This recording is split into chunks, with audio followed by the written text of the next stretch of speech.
We're back. Here we are. We're going to massacre Darth Nihilus.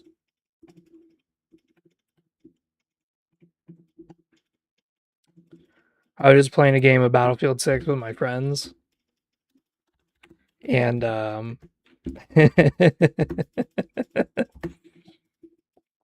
if you ever see me online, I'm usually just trying to rage bait people. So I just do the dumbest things ever. Because to me, I don't find multiplayer games fun. I only find them fun when people get mad. So I just start typing in the all chat. It's a very social interaction on my end. Yeah. There's a reason why I've been banned from a lot of games. So our character is so evil, we are now on the main screen. Hell yes. Oh.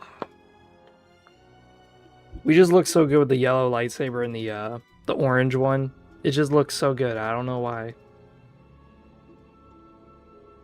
I'm making sure my stream's even on. Because sometimes I've had that issue with OBS where it's on, but y'all don't hear shit for nothing. The stream ended last time, because the internet just randomly went out, like completely out. I was without internet for like a solid 30 minutes. So even if the internet did come back, I wouldn't be able to like resume. Oh man. So yeah, I was having a good ass time. I was playing Battlefield 6 and just rage baiting. This area is secure. We can take it from here.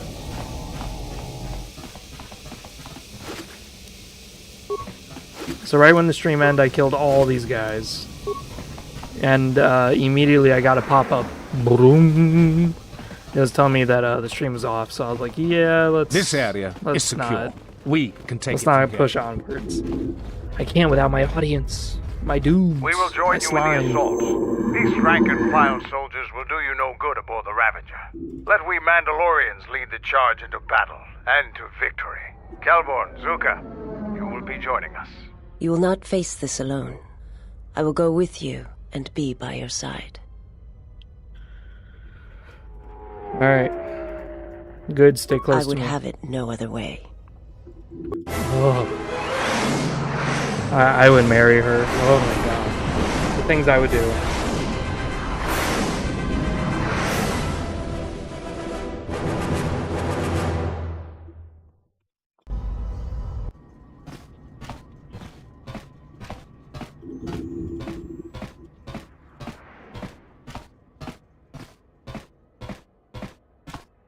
Sir, Sith warship dead ahead of us. It's attacking Citadel Station. Let's close the trap. Concentrate all fire on the warship and deploy red and blue wings to engage enemy fighters. Sir, at this distance, our weapons will barely scratch it. We can't hope to match its firepower, but we need to draw it away from Telos. Sir, if it keeps firing on Citadel Station, the station won't be able to maintain its orbit. I am aware of the situation, Lieutenant. I do not intend to lose Telos twice. And I know that ship. It was a Malachor 5.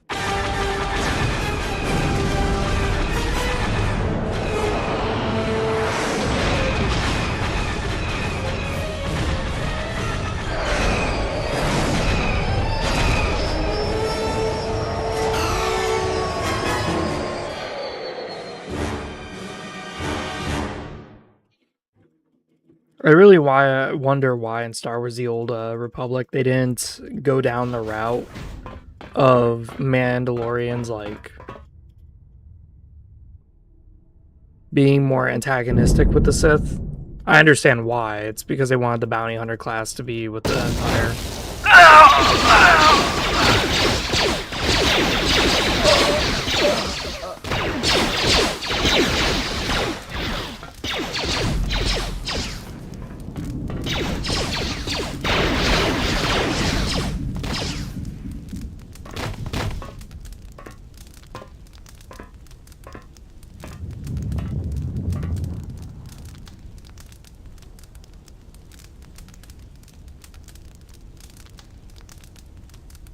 Mandalore, we have breached the hull of the Sith vessel and are securing the area. The vessel has suffered extensive structural damage, but its particle fields still maintain a minimal atmosphere within the ship. And our cargo? It's being brought aboard. Soon, teams will be dispatched to the target sites. Do the Republic forces suspect? No, Mandalore. The proton cores do not emit a signature the Republic ships can detect. If they do pick up the signal, they will assume it to be emanating from the ship's missile bays. Did you get an ID signature on this vessel? You were right about the vessel, Mandalore. It is of Malachor. It still bears the wounds of Mandalorian guns. Then let's finish this. And remind the galaxy of Malachor 5. What was that about? Nothing you need to worry about, Sith. You are coming with me. Don't get all sentimental. I just don't trust you to get the job done. Been waiting for this for 10 years. It's just time to do things the old-fashioned way. I know what it meant for you to accompany me here, Canderous of Clan Ordo. Your trust honors me. If you betray me or my men, I will kill you. I was going to say the same, Canderous. Alright. Yeah? We have been neglecting the shit out of this guy. He needs to level up. A lot.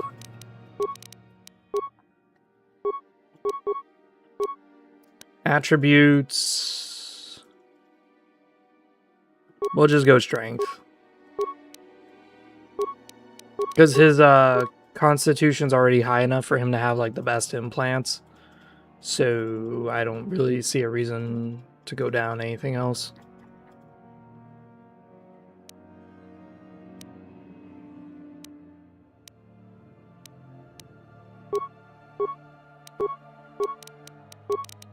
So when I make my new character for KOTOR 1, what we're going to do is we're going to go Chatus Maximus. And Chatus Maximus is going to be a scout who has really high strength and really high, like, everything. And the thing with Chatus Maximus is we will not be doing force powers. We will be instead focusing more on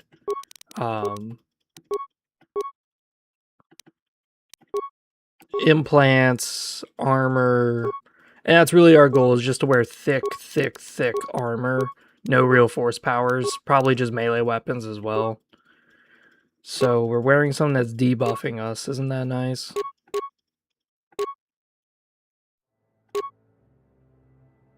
We'll just wear the target assessors. So he's got the Oslug gloves. Yeah, that was a while ago, fam. We need you to be wearing something else. Eridu Strength Amplifier, Gamorrean Power Gauntlets. Nikto Soldier, that wouldn't be bad. Yeah, we'll do a Nikto Soldier. And we did upgrade Ludo Kresh's Warblade so that way he could use it. You have the immunity belt. That is not necessarily bad, but it's not necessarily good either.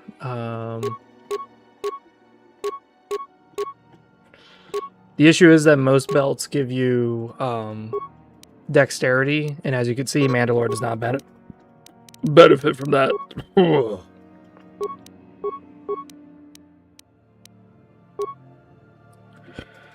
Alright, this is our relatively average dude, our Chatosaurus.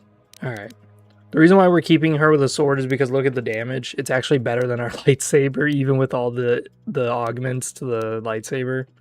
So the Sith Tremor Sword is just amazing. Always is amazing.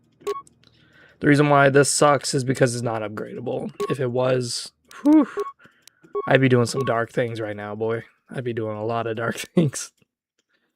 So this is going to be probably like her only power-up for quite a while. So we're going to go down strength a bit. Visa's character setup is a lot what I would expect from a Jedi Sentinel, where look at her stats. She's really dexterous, really strong. She's really wise and really charming.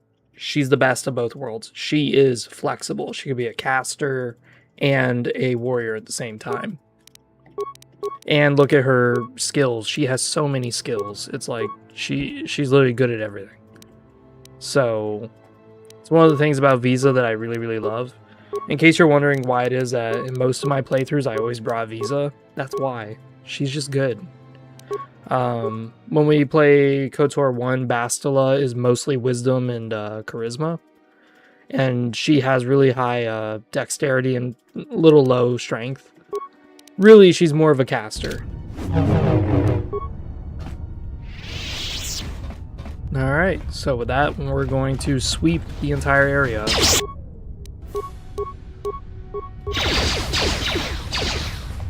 I'm stuck. Where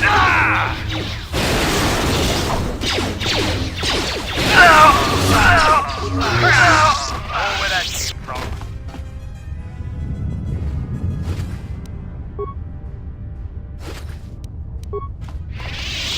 Now, there is a lot of loot here. Oh my god. What we're looking for, though, is we're looking for these, Oh my god.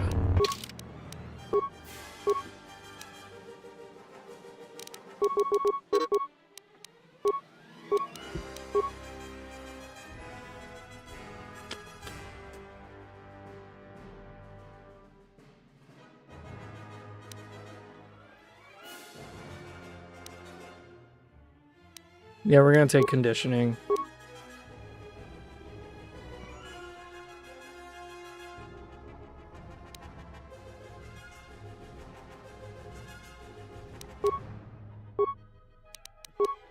You know what's kind of messed up? Is that they give you a force power that cancels out buffs and stuff like that. But yet, the one game that actually had a lot of, like, buffs was actually KOTOR 1. KOTOR 1, the enemies would use all sorts of buffs. They love giving me this fucking armor. They love doing it. So far, 3 streams in a row, we've been just getting that armor, Zabrak armor, like over and over and over again. It loves it. It's like, nah, you gotta get this.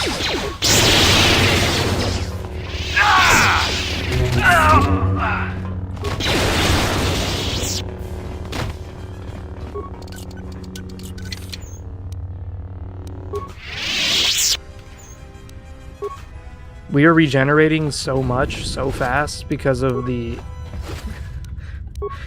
Malik armor for one, but also because of all the other shit.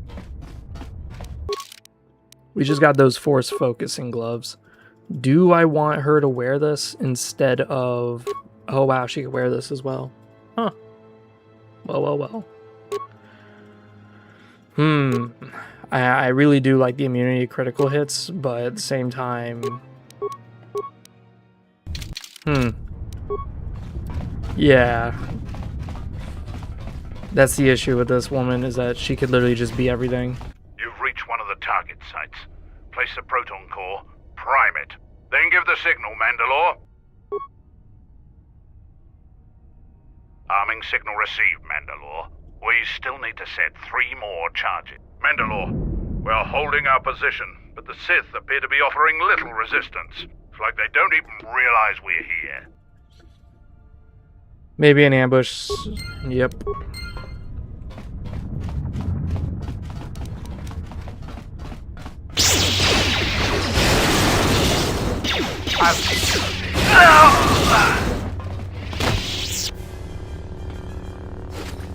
It's so crazy. Oh, Zaishan Shah gloves. I have not seen those in a long time. Hello. Regeneration. Yeah. Yeah, that's what we need, guys. We need more regeneration. Yeah.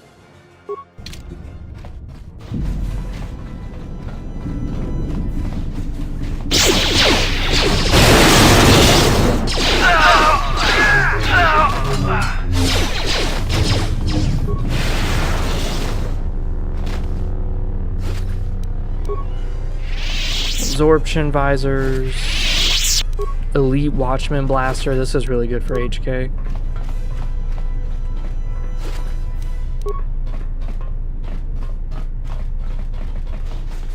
We're just clearing out the whole facility because I want as much gear as possible.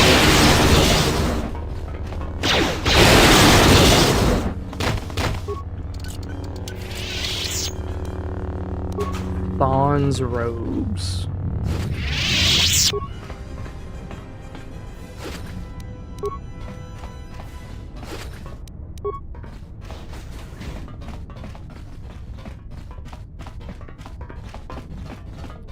I like Thon's robes. If I was to ever do like a Jedi Guardian playthrough on this game, I'd probably use them again. Just because of the fact it gives you everything. I would probably play Jedi Sentinel, to be exact. I think this is a bomb site.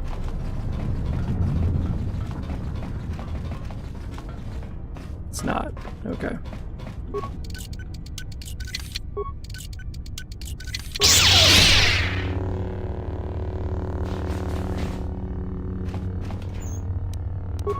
Components.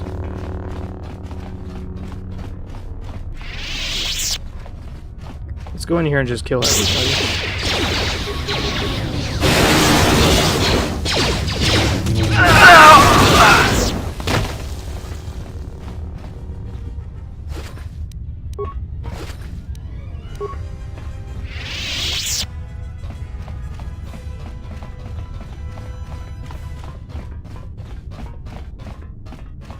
Okay, so this is, I believe, the missile pod bay area. Yeah, this is... We're gonna need this room later on, but we're not gonna need it right now.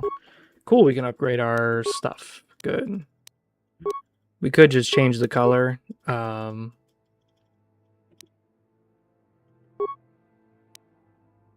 Yeah, let's just change it red just for now, just to get it over with. But what I was really looking for was this. So we've got these really awesome Mandalorian blasters. And, okay, good. The Elite Watchman is not good enough. It will be, but what I really need is Mandalorian Disintegrators.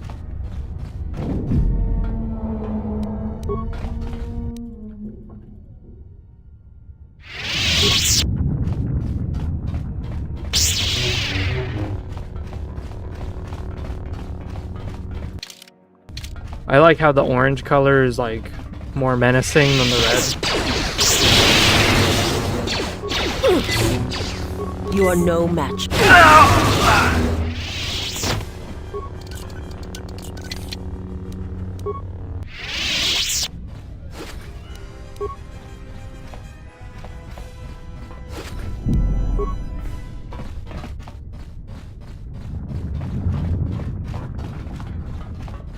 Yeah, each game, KOTOR 1 and KOTOR 2, play totally different.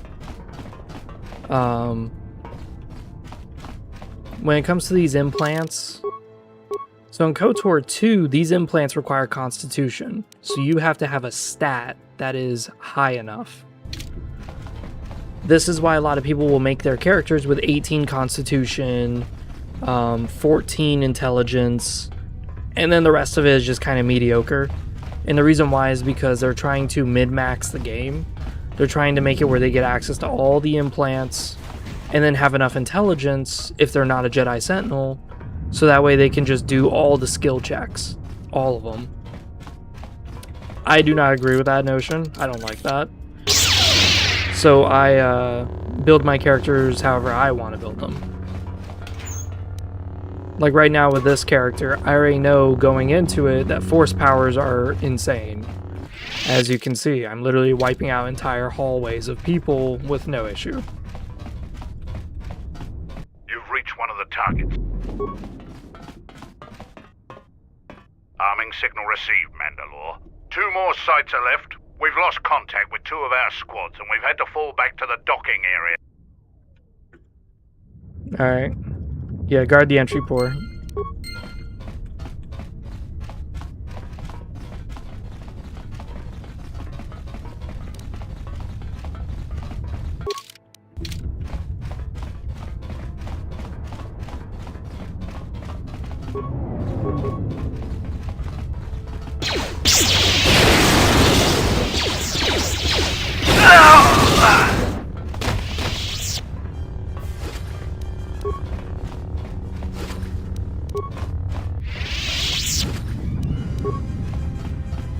There we go.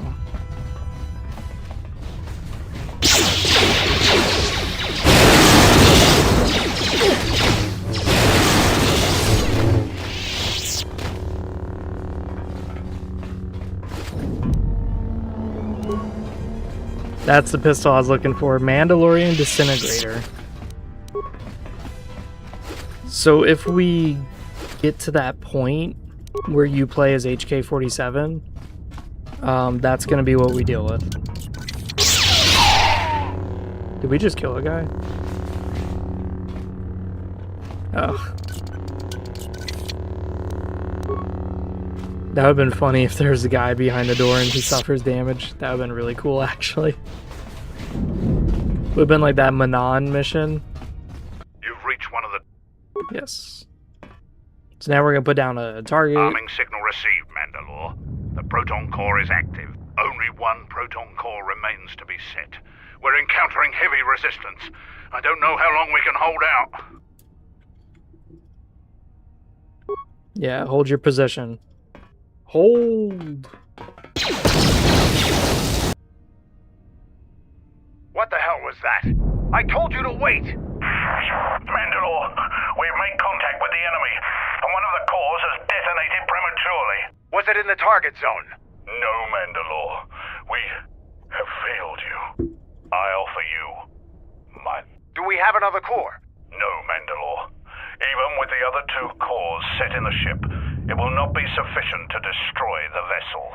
We need to find another proton core, or we need to make one. All right, wait for my signal. This isn't over. And don't kill yourself before I tell you. Now we got to go back to the missile pod bay.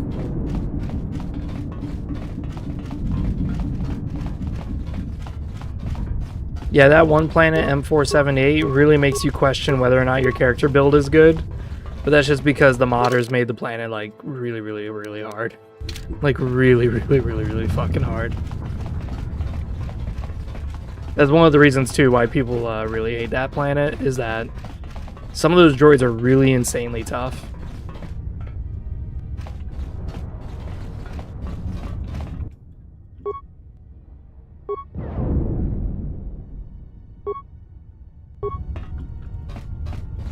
There we go, we open this up. There we go.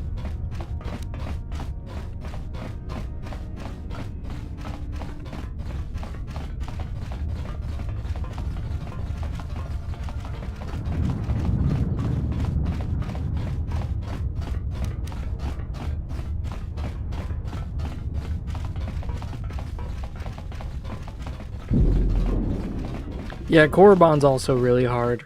Korriban, you have a high chance of dying during the little, like, hallucinations, the little memory flashbacks. And that's because, you know,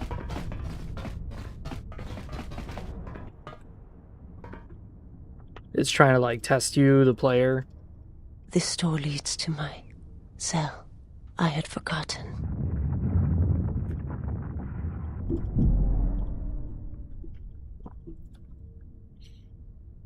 Anything you need from yourself. If there is time, I would like to center myself. There is a meditation chamber within my cell that I would visit one last time. Alright, do whatever you need to do.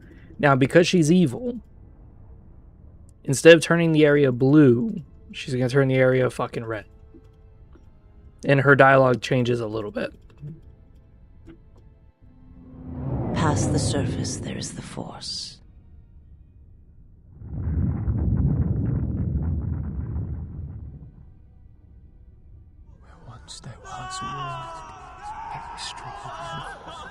Where once there was a world that was strong in the Force, now there is a barren wasteland.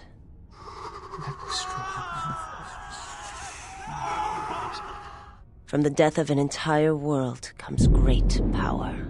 My hands shall be hate, my eyes revenge.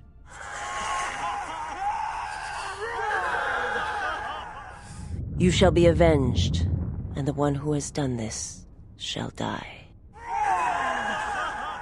Yep. There's nothing more for me here. She's taking on vengeance. Instead of calming the spirits and setting them to peace, instead she's like, I will be your beacon of vengeance. Yeah.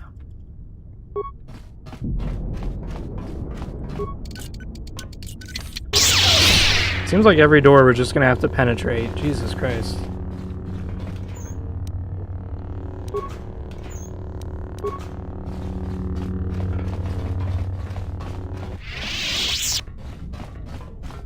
Was there any other... Alright, cool.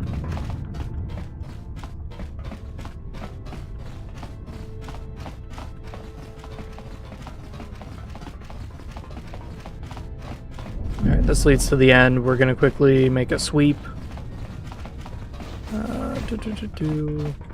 Now, because we were with General Vaklu, there is no Colonel Tobin, as you can see. And the reason why there's no Colonel Tobin is because, well, Kreia doesn't need him. We're on Vaklu's side. Or there is, and I'm totally full of shit. What the fuck? You Jedi are masters. She didn't have a cutscene where she resurrected letting him. me take back my home, only to die here, far from Onderon. Huh. It's been a long time since I've done a dark side playthrough if I forgot that. I'm here to kill your master. Either help me or stand There is aside. nothing to be done except wait. If you go to him, he will destroy you, and your last moments shall be of shadow and pain. If you would protect Onderon, then listen to me. Once he destroys Telos, and Onderon will be among those he destroys next. Onderon? But there's no longer any need. He has touched Onderon, and he will come back to it. You are right. Yes. As long as he exists, what would you have? I need someone to set off the proton cores on his vessel when I give Go the report signal. to the target site, Colonel. I'll let my men know you're coming. And if you try anything stupid, they'll shoot you dead. I will do as you ask, for Onderon's sake. I can't believe I forgot that. Subjects have their own strength about them. Probably won't help, but I couldn't Principles do of it. sacrifice, and I'm afraid. But I have said enough.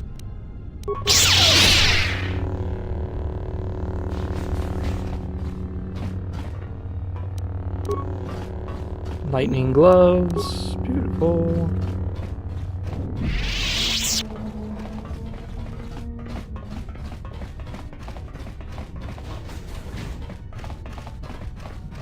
I think the last proton core site is Darth Nihilus' body. But seeing as how I was wrong about Colonel Tobin, I'm kind of like second guessing myself. You've reached one of the target Yeah, sites. okay, yeah, I was Place right. Okay, see, yeah, I was wrong again. Arming. That's the last of them, Mandalore. We can destroy the ship on your command. I have one last Sith Lord to kill, and I'll be along presently. See, I knew there was something I was missing. Just had to freshen up the brain juices, the cerebrum meat. Alright, so now we're going to kill Darth Nihilus. I don't know how this is going to go.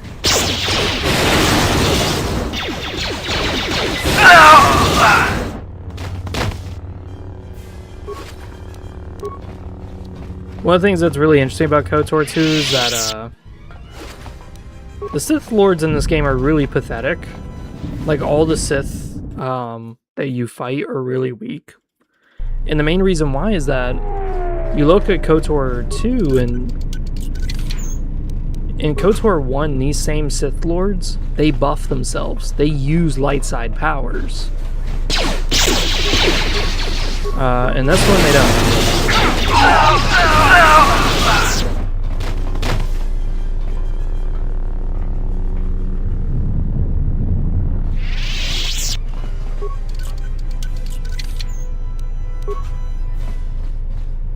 Yeah, in KOTOR 2, they don't do that. But in KOTOR 1, they will. Like right now, you know, there'll be like a Sith Master inside a room. That Sith Master will just charge at me. He won't do anything else. He'll just charge at me and attack me, maybe force choke me or whatever. But if we play KOTOR 1, a Sith Master is going to cast Force Valor on himself. He's going to cast... he's going to cast Force Speed on himself. He's going to buff himself before he fights me. And then he's going to stun lock the shit out of me.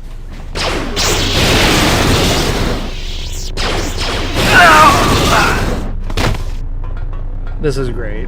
I love this.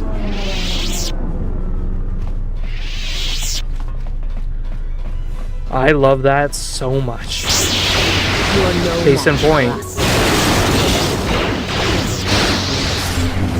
Oh!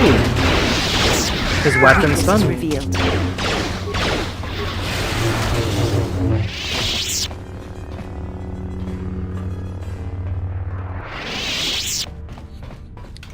What just happened just there was anytime you do critical strike, there is a small chance you'll stun the person from critical strike. And guess what? He got that small chance.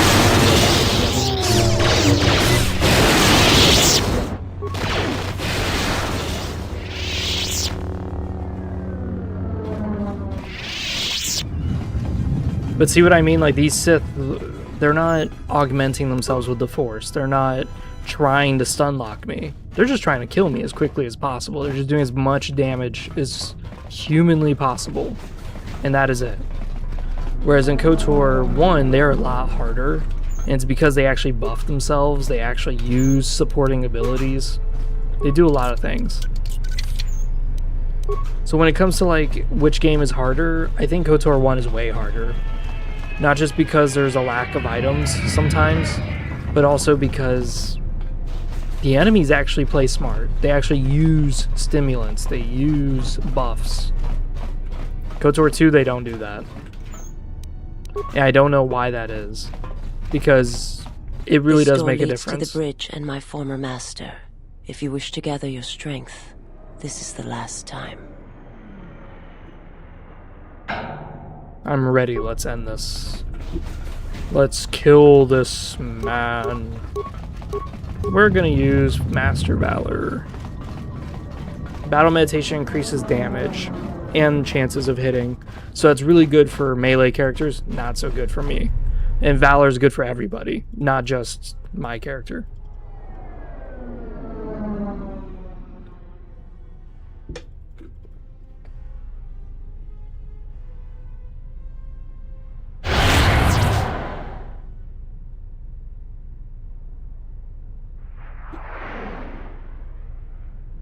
Yes.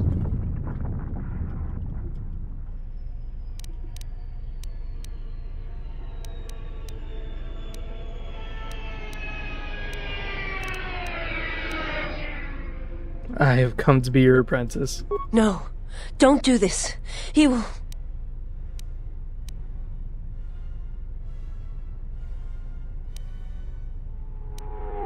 Yeah, I could not learn anything from you.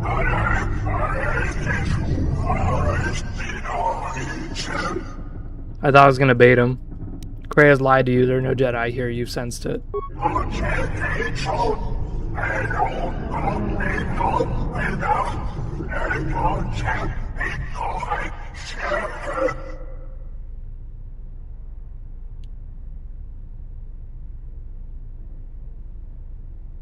Then she has won. Your victory against her will be for nothing. Yep. He's trying to drain us of the Force, but we don't have any Force. She's betrayed you, and now I will finish you. Now you are weak. Weak enough to be defeated. I like that word. Alright, we're gonna use Force Crush. Yeah, it does so much damage. It is insane. And we're stun locking him.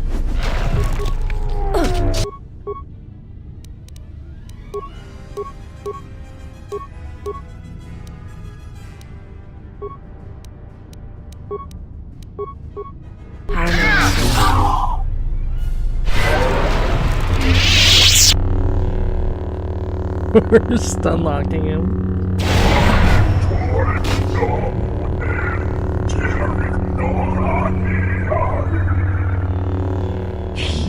It's too powerful.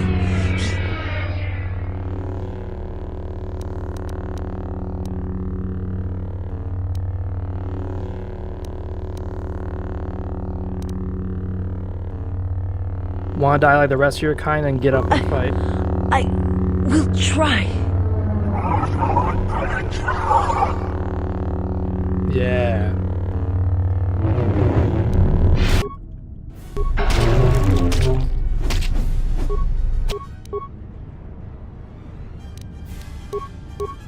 How may I serve?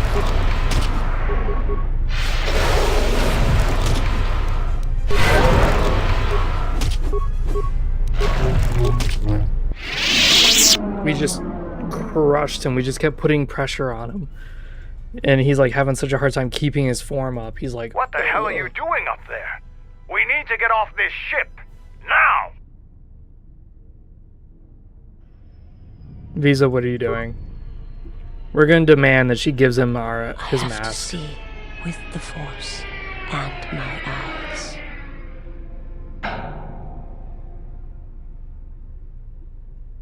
Look upon his face, then bring me the mask. When she gives you the mask, it actually increases your force power. Just letting you know. Not that it really matters. I mean, my force power is like 700 or some shit like that. Tell me what you saw. I saw a graveyard world, surrounded by a fleet of dead ships. I felt it through him, as I feel it through you. You are my master now, and I will follow wherever your path takes you. My path is at an end. Don't let this ship die as it should have years ago.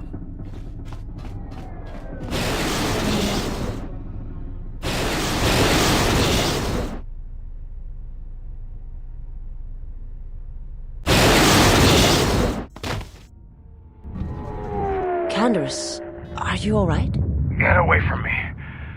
I don't need your help. Just leave me here. Canderous, the Force lies in all living things. I have watched my people die. You will survive. You have no choice. You have been wounded before and lived, Mandalorian. Rise. Many battles do you still have left in you. You sound like Revan at the end. Do you know what he told me in those last days on the Outer Rim? That the Mandalorian Wars were our doom, and that we had been deceived. That it had never been our decision to wage war on the Republic. Revan said the Mandalorians didn't invade the Republic space 10 years ago because it was our choice. We were tricked. Our entire people sacrificed as pawns, and never knew it. He said there was a war coming, that it was waiting out in the unknown regions, in the dark, waiting for us to destroy each other. A war? This war? No, not this one. Another one. More terrible. Against an evil we couldn't begin to comprehend. A war of belief that had been fought for thousands of years. Revan went off to fight it. And left you here. Revan was one of the greatest military leaders in the galaxy. In history, he knew what he was doing. And I always follow orders.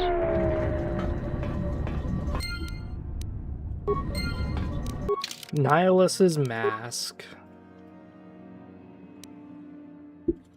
Taking this trophy from the remains of Darth Nihilus, it is the last surviving piece of the beast who died and was reborn on the Shadow World of Malachor 5. By taking it from him, you've gained a stronger tie to the Force.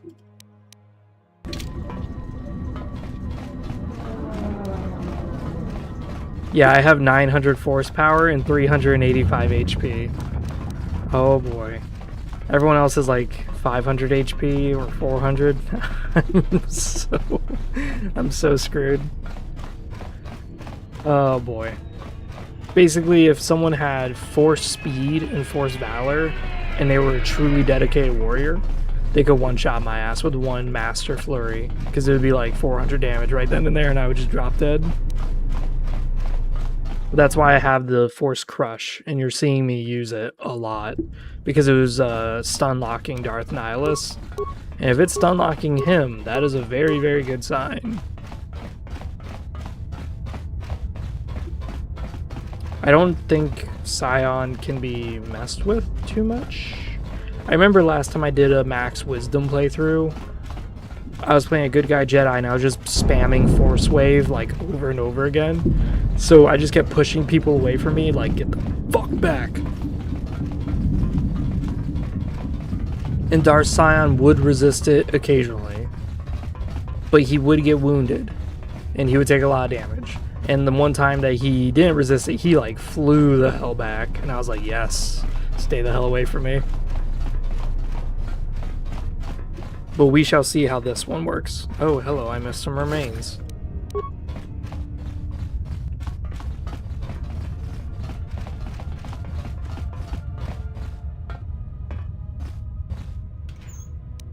I saw that with the corner of my eye. I was like, wait a minute, what is that? Zabrak field armor again.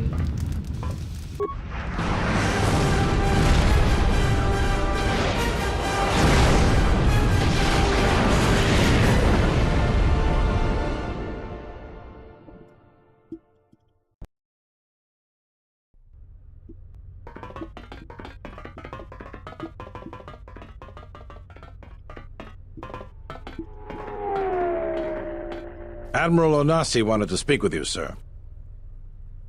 Very well.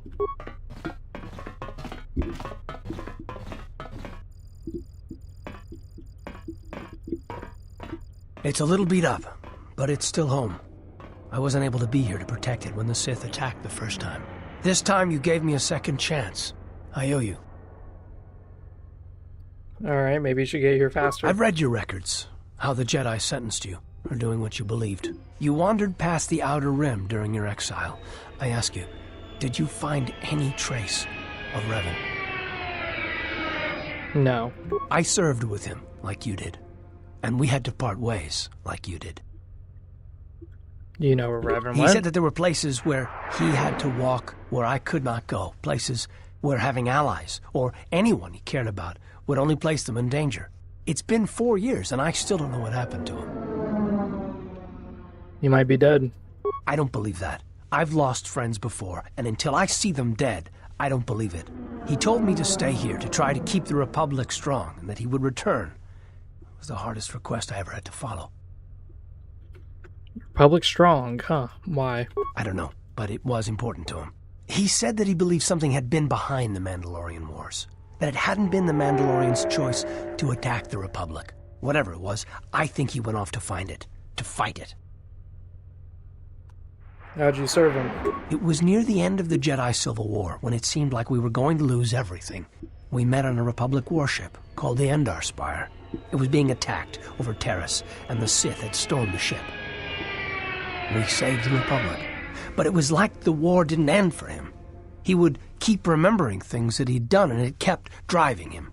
And I think he finally remembered something terrible that he'd done during the Mandalorian Wars, and he went to put an end to it. He left a lot of people who cared about him behind. But I think he did it because he thought it was the right thing to do.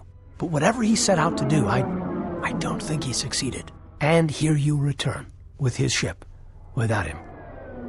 A Revan ship? Yes, wherever he went, your ship's been there. If you return to that place, if you find some trace of Revan... Do you want me to tell you what I find? No. Simply tell him that Admiral Onasi is following his orders.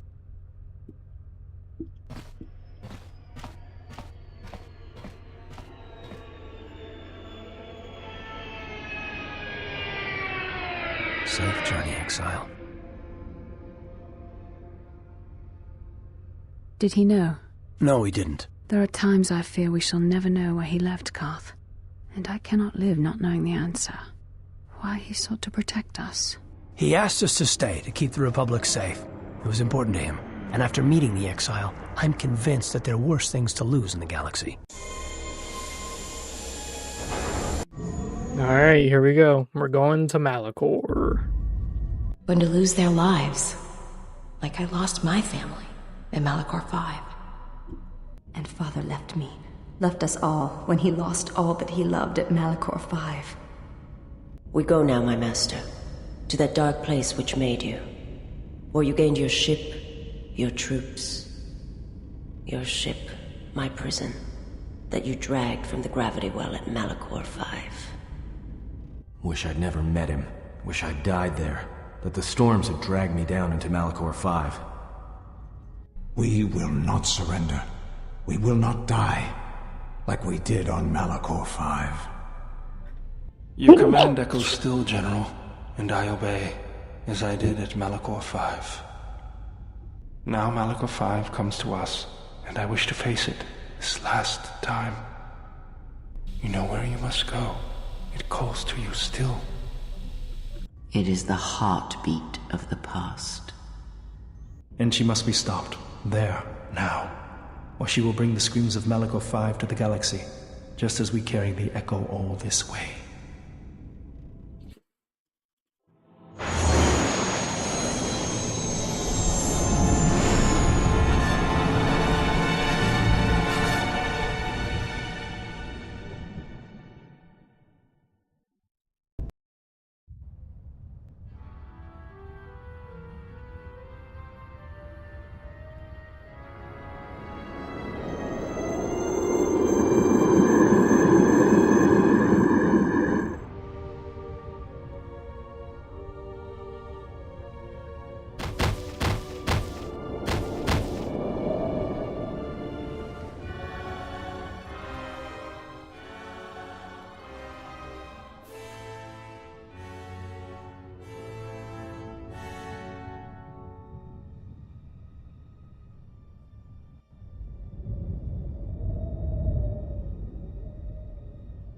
It has been some time.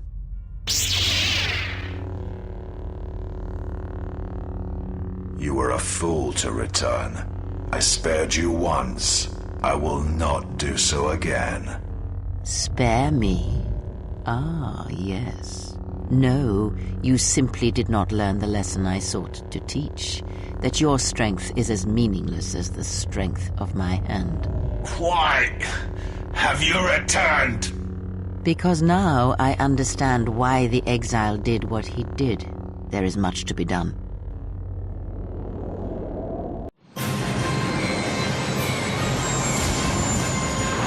Da-na-na. We're gonna get absolutely fucked up.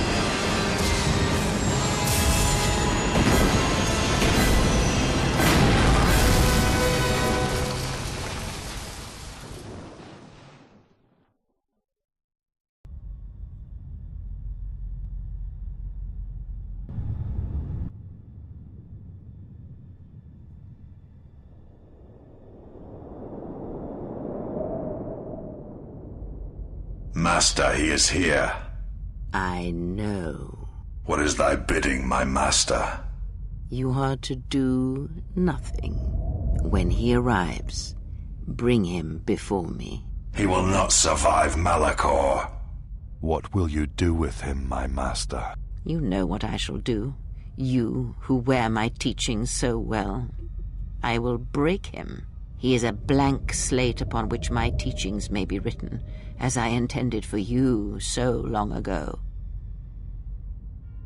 Leave me. Await the arrival of the exile. When he comes, bring him before me. I love how pissed off he gets about that. He's like, what? He hates his master, but yet he wants to be her #1 pet.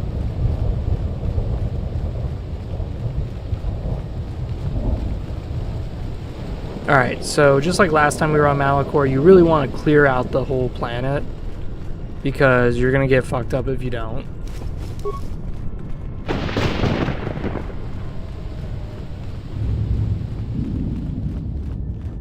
Like, see, there's these segments here. You really gotta map out the area and make sure you kill all the storm beasts. Because when you play remote is useless.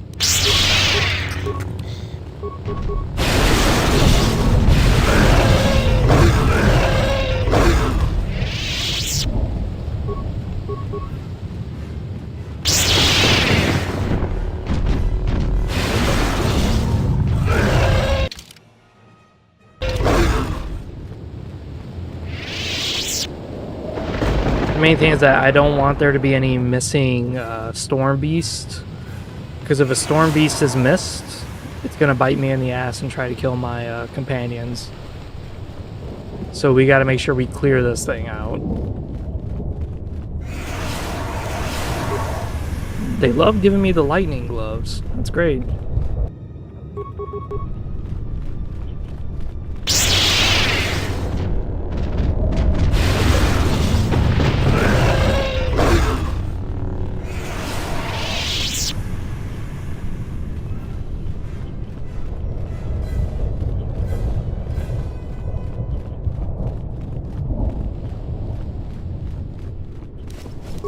Life support packs. Perfect.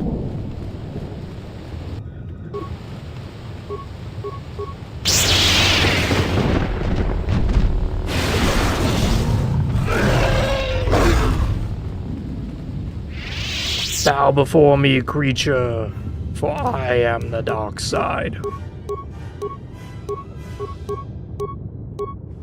I'm just curious if this works on the creature. Yep, it does. Holy shit, we just one-shot it.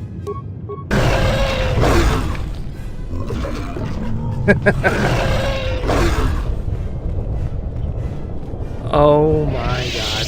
That is perfect.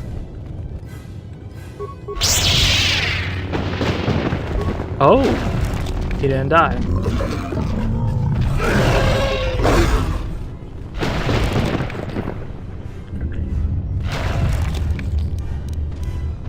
Can you cast this in armor? I'm curious. No, you can't. Okay.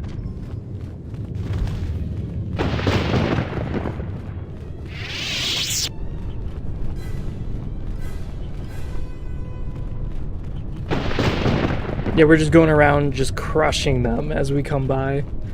Giving them like the gravity of 1,000 suns on their fucking, on their brain stem. Just like, nah, we're crushing that. We are crushing you with the sheer power of the Force. Yay, the crystal yellow. There's our ship.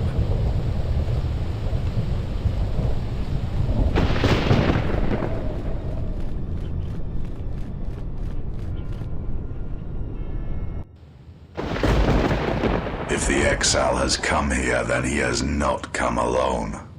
Of course, apprentice. The huntress is with the exile. She has a special talent for finding that which should remain lost. It also makes her difficult for me to sense, but not to a creature bred for such things. Shall I send the assassins for her? No, I have brought a beast to Malachor to deal with that one. We shall see if prey can become a predator.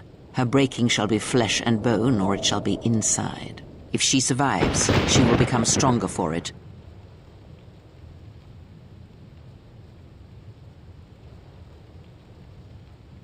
Well, here's a surprise. Yet another slice of galactic paradise. Why can't we ever go to Alderaan or Ithor or someplace without metal, jagged rocks, or packs of bloodthirsty beasts?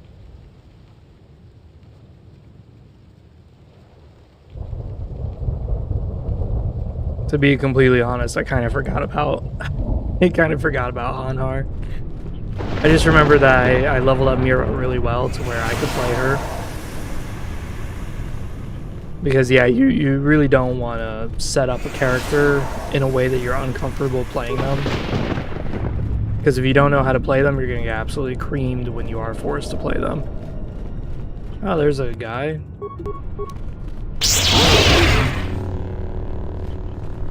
Oh wow, he didn't die.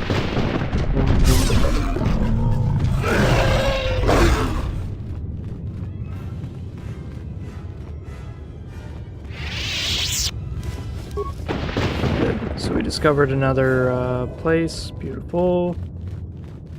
And we're gonna go kill these beasts. We have 900 force power. Woo. Our force power literally regenerates to max. Oh my god. Our force power is literally regenerating to max while we're doing the force powers. Oh yeah.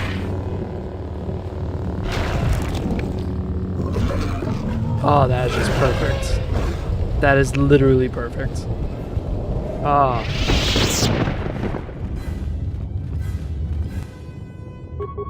I know where to go for the Traeus Academy. I know what I'm looking for. It's just, I want to make sure that there's no enemies for my companions to deal with.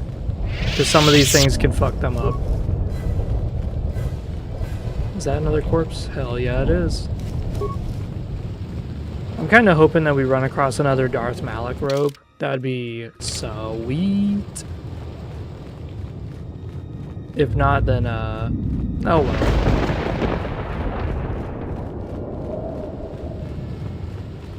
I'm stuck. There we go. Okay, yeah, this is nothing. My guy was made for Malachor. I created it. I am the ruler of this place.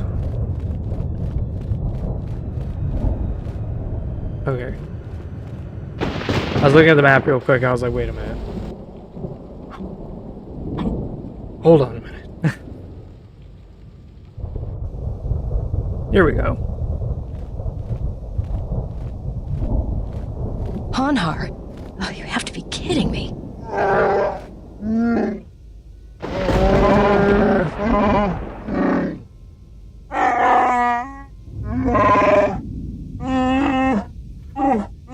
Hesitant to kill. Yeah, you're gonna find that hard to believe.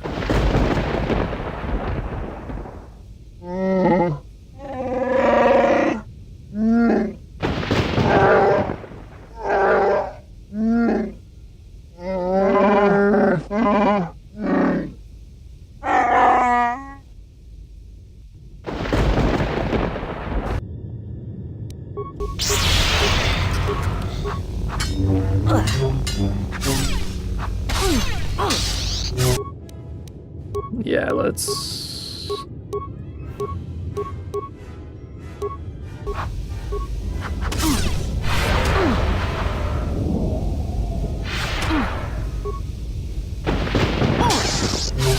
Oh my god.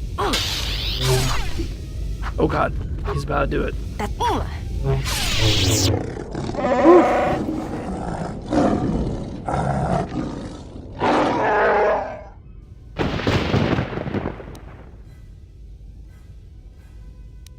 If letting you live increases your suffering, then I condemn you to live. Ooh.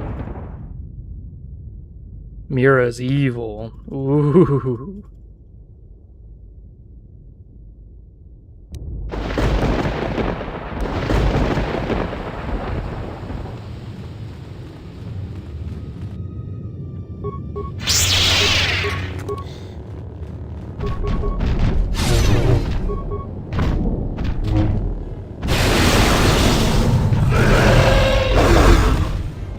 Okay. Just pop it, lock it, drop it. Hey, pop, lock it, drop it. You know, there was a game I used to play called Def Jam. Def Jam, I don't know what happens to the series. Maybe it's because rap music's not popular anymore. But for those of you who played back on like PlayStation 3, PlayStation 2, or Xbox 360, you know what I'm talking about. Which is that there's a celebrity fighting video game called Def Jam Icon. It was like the last game of the series.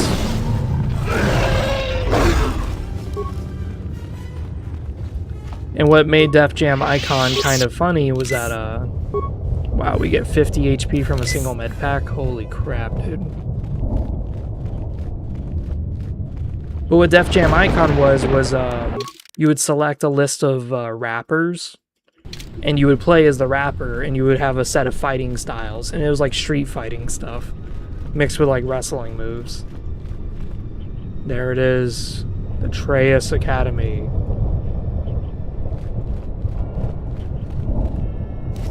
And I thought it was a fun game. One of the things about it that was kind of weird, but it was actually really smart, was it wasn't HP bars. Technically it was, but not really. What it was you would have your HP bar, right? But once you get to a certain point, you can't be knocked out until someone used an item, or they slammed you into the environment, or they did like a submission throw of some sort. So until then, you and the other guy are just knocking each other down like, as much as you can.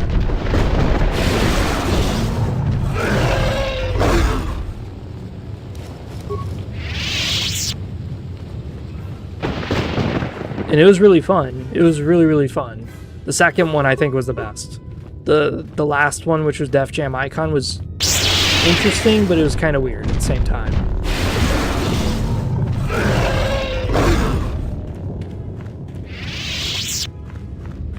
Yeah, because Def Jam Icon was really, really cool for a few reasons. One of which I thought was really cool, was that you can, like, stop the actual music that's playing in the game, and you can actually rewind it and make it like blast the environment. And that was the cool part, was the environment. And the environment would like get fucked up as you just keep fighting each other. It was like you guys were literally gods. 181 damage? God damn.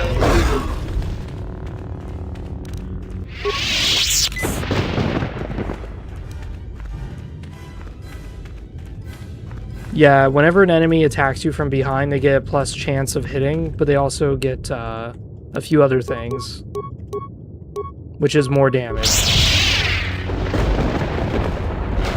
Well, I guess we're gonna stick with that force power for a bit instead of the force lightning. Force lightning's faster, but I don't want to get hit with that much damage again. That was kind of crazy. I am so attuned with the force that my force powers regenerate so fast. Yeah, look at that. It's already back up the moment that I cast it. Holy shit, I am not fast enough to cast enough force powers to actually deplete my mana. That is insane. That is great. I love it. Alright, here comes a storm beast.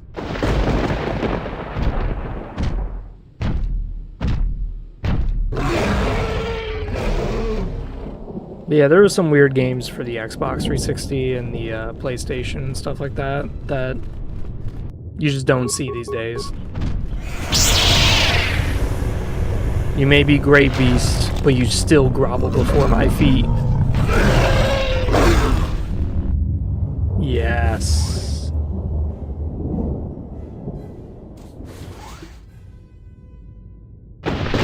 Grovel beneath my feet, beast, kiss my feet. Ah, yes. You are in the presence of a true Sith Lord, a true Darth, a master of death, a bringer of destruction, absorber of worlds. Ha ha ha ha ha.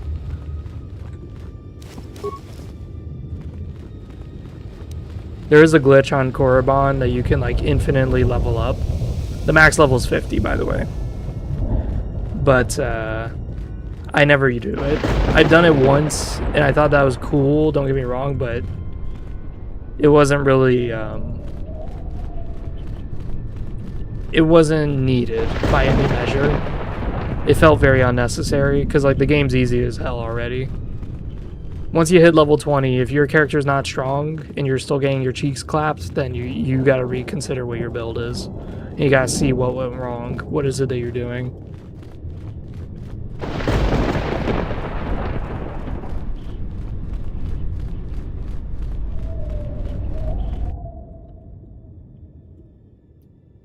So we killed all the storm beasts, so now remote should not have any issues. Here's hoping.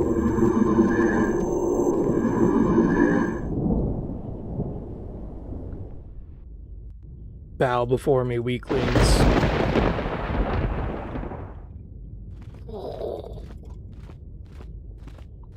When Star Wars The Old Republic was coming out, I remember watching all the gameplay trailer footage, and it was just so cool, some of the lightsaber designs they had. One of which was like I say we fire a rocket at her right now and blow her screaming, burning body into the heart of this planet. It wouldn't work. If there were other distractions, maybe. If she wasn't telepathic, maybe. If you want to kill her like that, you need something else to occupy her attention. Otherwise, you might just wound her, and then we'd all be in trouble. This battle will not be decided by weapons. You are wrong. Manipulation is Krea's strength, not battle. Let us see what transpires, and plan our attack.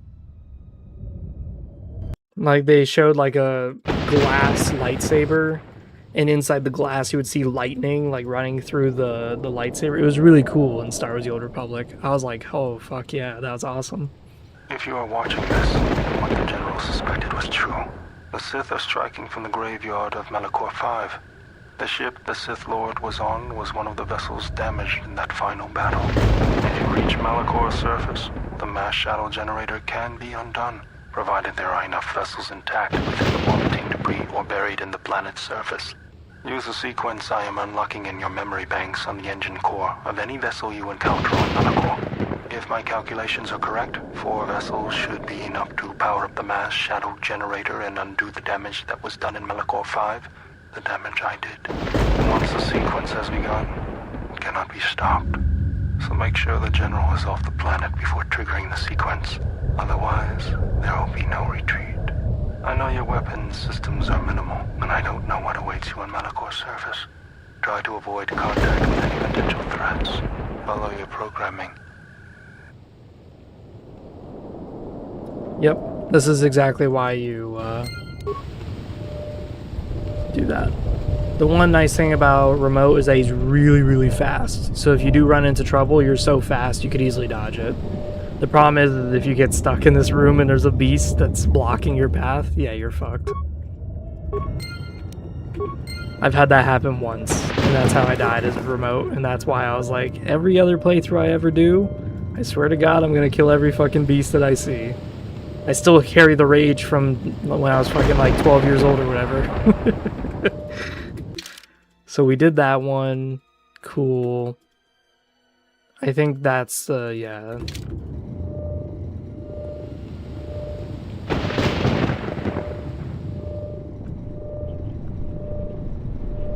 One of the interesting things that happened today was there was a live stream and they were talking about this game called Boot Hill. And Boot Hill is a Western RPG. So, you know, you roll the dice for your shooting and stuff like that. And it's Western. So, you know, you got dwarves, you got elves, stuff like that. I don't know all the species. But I do know they're dwarves because they were talking about it. And you know, you got saloons, you got revolvers, you got lever action rifles. Cool stuff, right? Typical Western stuff. And one of the things I kind of asked was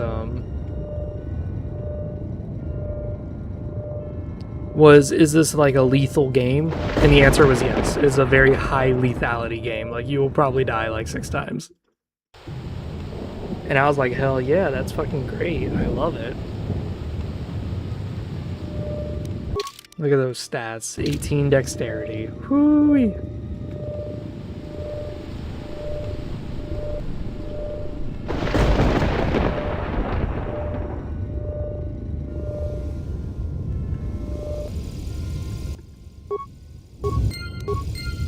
But yeah, it's just interesting when I'm playing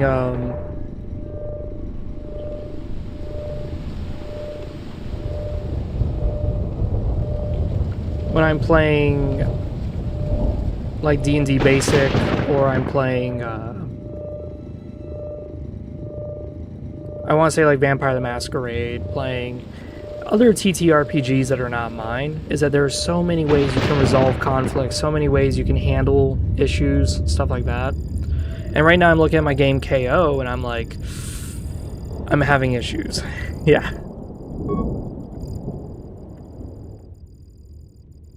If you are hearing this, then the sequence has been completed. When active, it will destroy Malachor. Again, I have one last command for you. You must remain behind and ensure that the sequence fires properly once the General gives the command.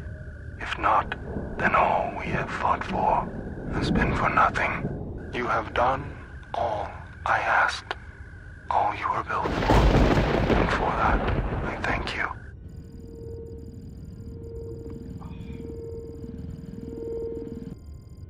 Touching. The probability of the Iridonian installing trigger commands within your core was high. I see the probabilities have played out. Of course, the probability that I would do the same is equally high. Your inability to move right now is evidence of that. If the General issues the command, only I will be here to receive it. You realize I cannot permit you or the Exile to activate the mass shadow generator here on Malachor. In that, your programming and mine conflict.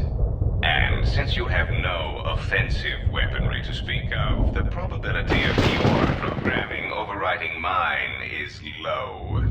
You must understand that the General would not wish the relics or the Sith strength here on Malachor to be compromised. Their presence is needed to stabilize the galaxy. Without them, the galaxy would be reduced to anarchy within years. And if there is anything I can't stand, it's an untidy galaxy. So, let us wait here, you and I, for the General's orders and calculate the probable fate of the galaxy. Correction. One could rust listening to your speeches, Fat One.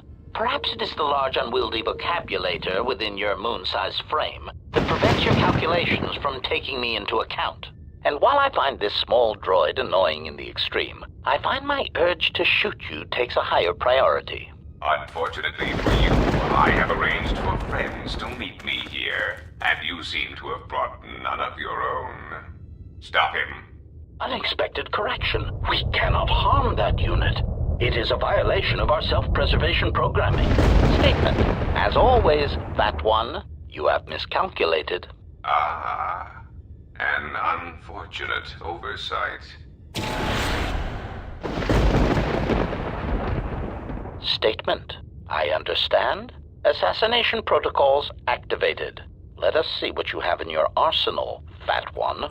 All I wished was to fulfill my programming. Either way, the Republic is the... Observation. I thought he would never die.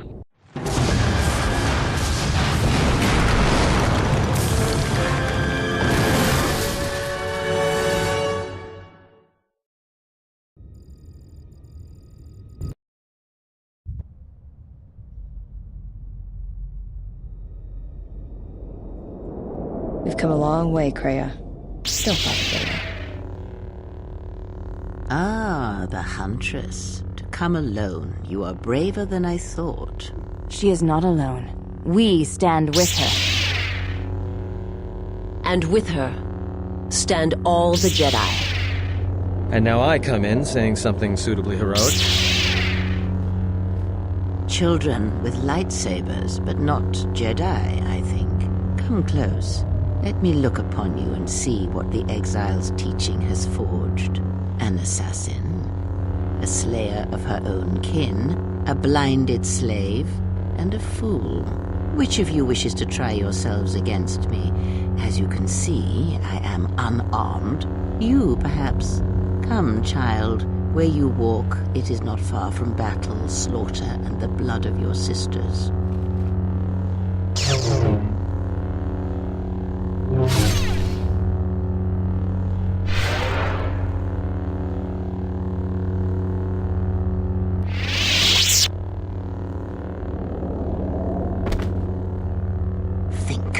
Think before you throw away your life for him. Think of everything you will lose by dying. Your lusts unfulfilled, a dance unfinished, a love requited. Think before you give it up so quickly. And you, blind one, you have hungered to strike me down ever since you saw the bond the Exile and I share.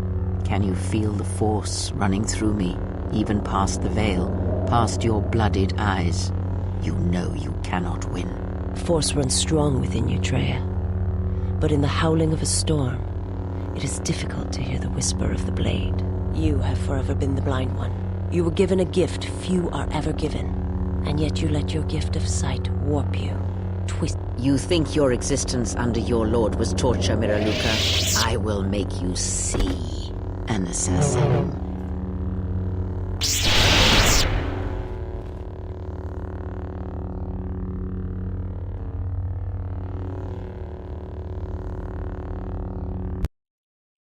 I love on how Ann just runs away. He's a fucking deserter. Like, it's just so great. And I get the fool.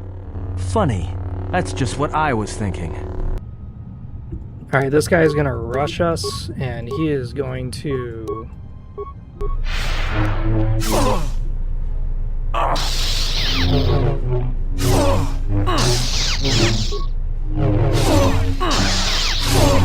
Ooh, God.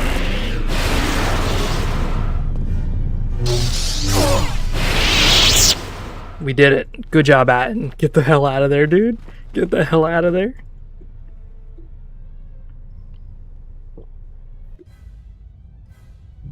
So now here comes our character. I thought we were going to do the HK thing, but then I just remembered we didn't give him the comm link. We didn't talk to him about that.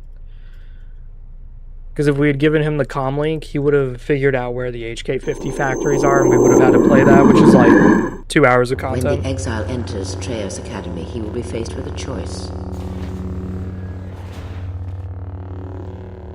One path, assuming he survives, will allow him to save his friends, but he shall be the weaker for it. I don't get it why this is like a good guy choice. The other route will lead him directly to this place, through the ones that have hounded his steps from the beginning, and he shall have his vengeance.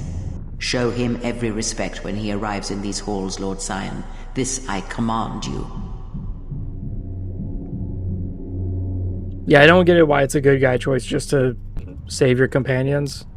To me, it's dumb. Like, I literally crafted them into slaves. Why would I...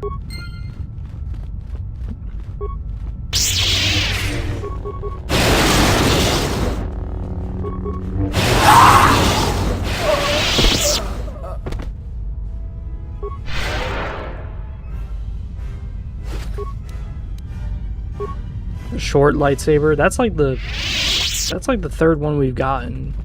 There hasn't been many short lightsabers in this game. Come to me and be ready to die.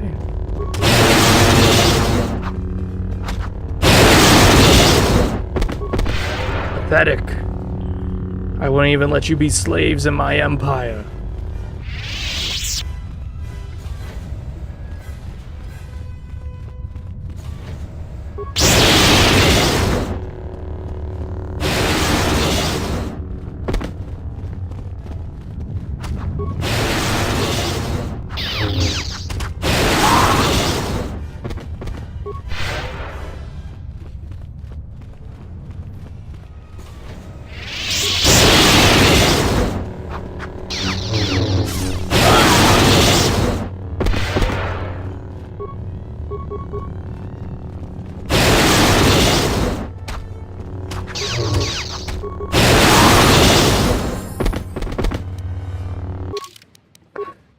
You're just killing everything. There is nothing that can stand against me.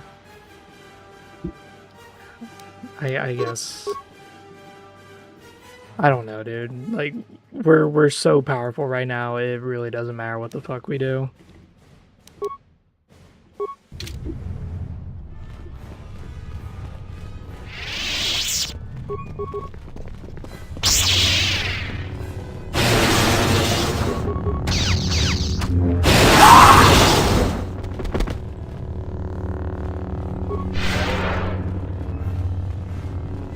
Yeah, as our Jedi Blaster here, we had to take this, like, section by section. As our Sith Sorcerer, we don't have to.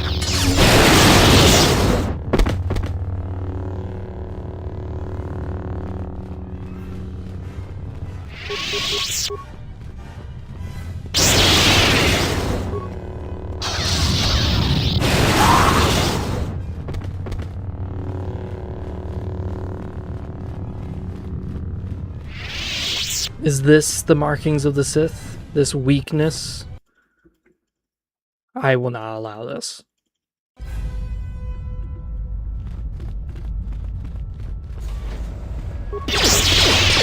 That is not what I wanted.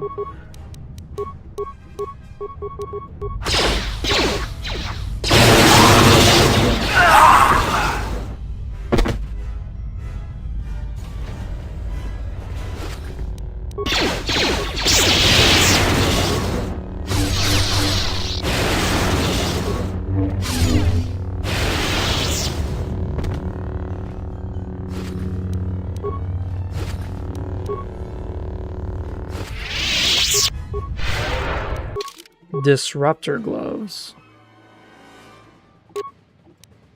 1 to 10 unstoppable damage. That is so useless. Even if I was doing an unarmed build, that would be considered like useless as hell.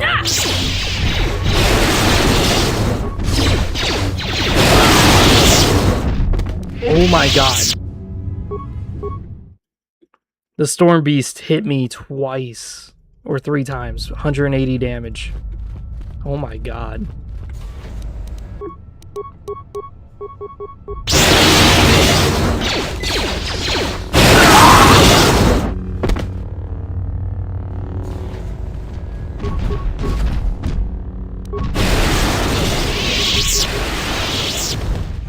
A 180 damage, dude. He hit me 3 times. Oh yeah. No wonder I got my cheeks clapped. Holy moly.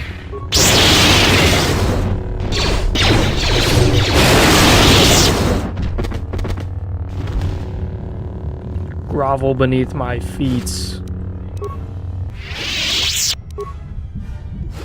Oh, more Kratos robes. Isn't that nice? That's just awesome. Yeah. That's exactly what I wanted. Kratos robes.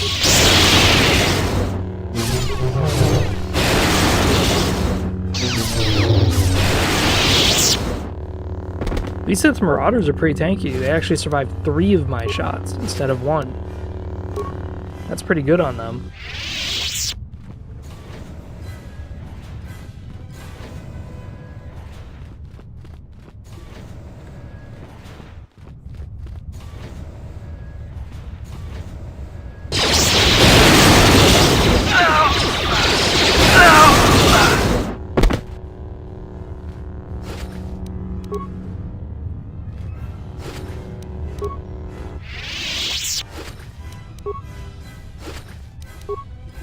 Welcome everyone to the chat. We got like 4 people up in here. Thank you, thank you. So let's see. We got our 2 amazing lightsabers. We're mostly using them as stat sticks, as you can see. Lots of wisdom. Lots of... Oh my god, lots of wisdom. It is insane how much wisdom we are getting out of these babies. So let us see. Oh my god.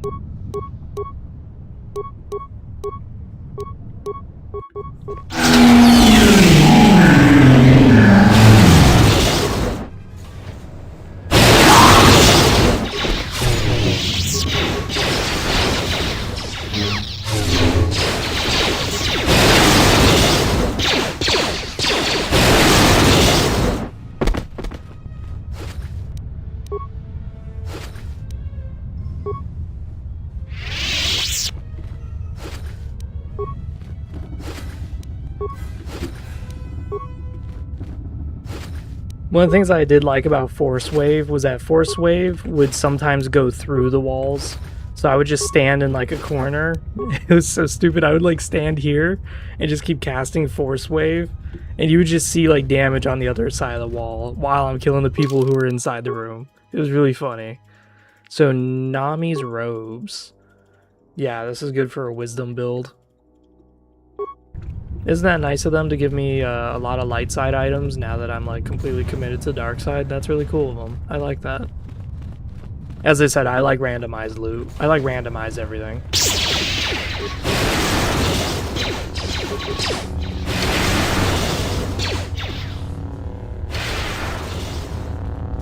I wonder what's over here.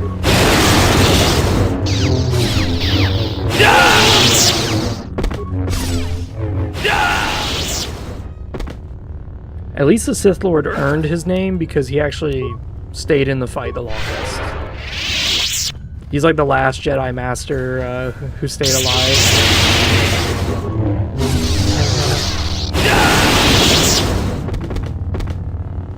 Yeah, I'm like up in this bitch like Darth Sidious, just killing everybody, and then he's like the last one who survives.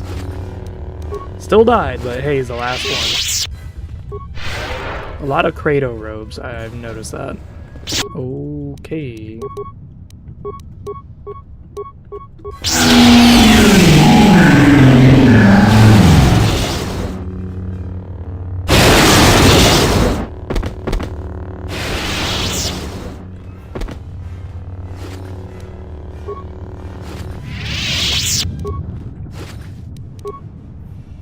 At least we're getting good gear. That's good.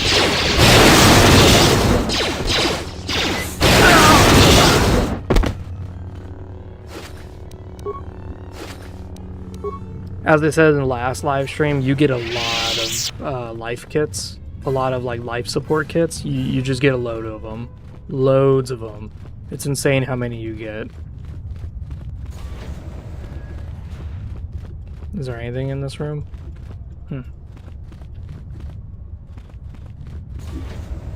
I'm just killing everybody. You think I'm sparing anyone? Hell no. This is one of the few playthroughs where I'm actually allowed to be powerful. So I'm gonna enjoy it. So we had that. Let's go to the west cells. I think this is where we get our companions. I'm not sure.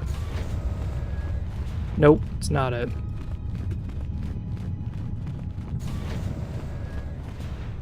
Yeah.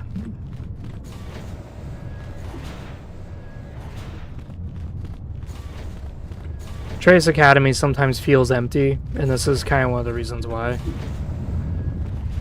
Whole lot of nothing.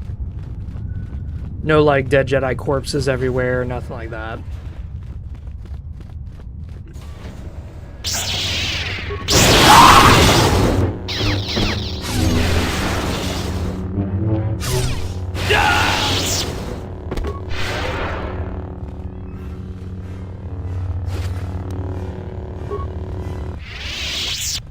You do not stand a chance against the power of the Force. Here we are.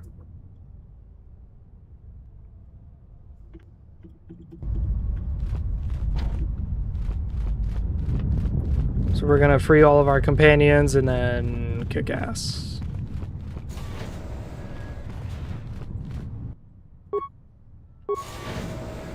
I don't know why you would even have the option to kill everybody. It's just stupid.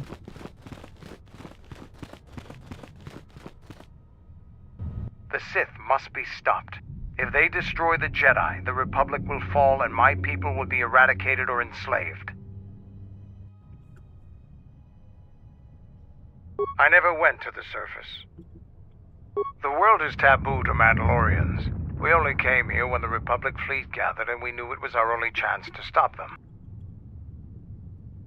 I have to face Kreia alone, so you all need to leave. Is that going to be a problem? I can't say I'm happy to be back here, but I believe we can do what must be done.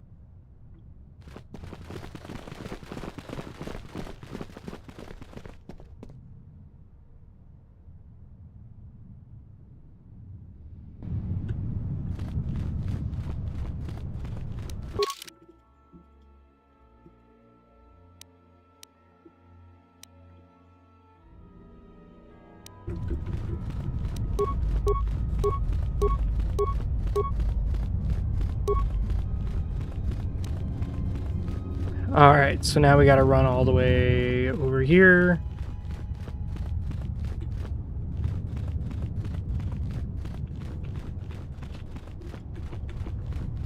I was playing Warhammer 3 recently. And when I was playing Warhammer 3, I was playing as a Karak Kadrin. And Karak Kadrin is really nutty. But they did debuff it. They got rid of the gold mine that it used to start on. Because that was one of the big draws, was that you would play Karak Kadrin, but you would not have the diamond mine that Karaza Karak had. Instead, you had a gold mine. A little less gold, but at least you have a unique building for Slayers. They got rid of that. They got rid of the gold mine entirely. Still, though, it's a very strong province because it's only 2 settlements and they're right next to each other. And you start off with the Slayer building, so you can just recruit Slayers. And we're gonna spam this.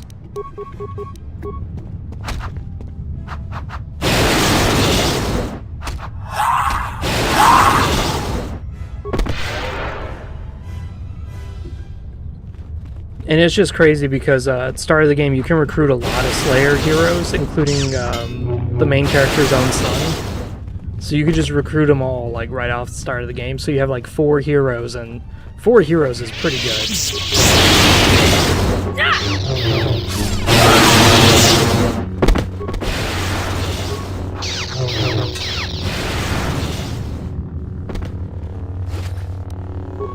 Another Darth Malak armor. Yes. That is exactly what I've been looking for.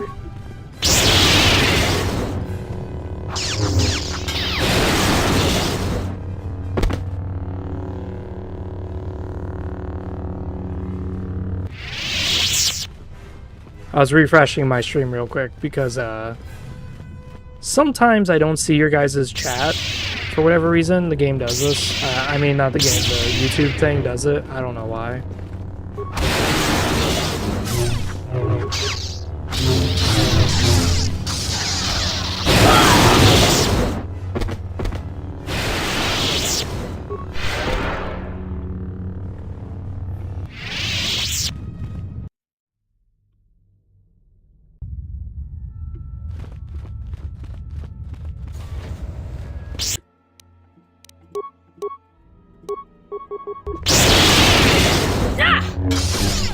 Oh!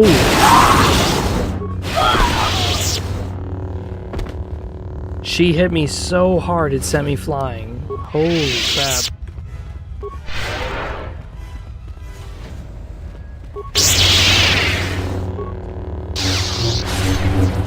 Oh!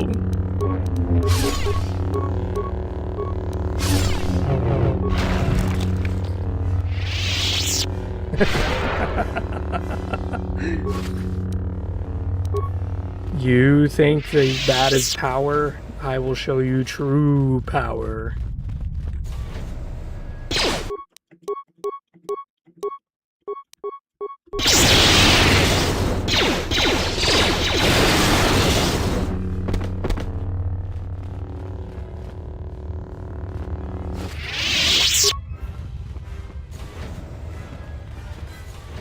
I think there's like one dead Jedi corpse somewhere in here. Yeah, speaking of which, Dawn's robes, thank you. That's all I needed.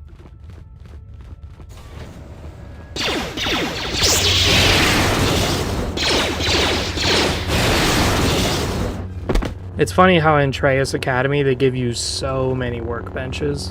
It's like the game is telling you, hey, I know you're at the end of the game, but let's experiment with new builds.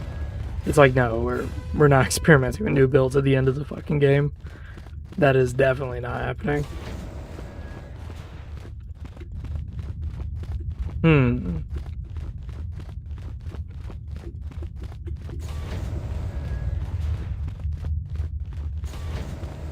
Am I forgetting something?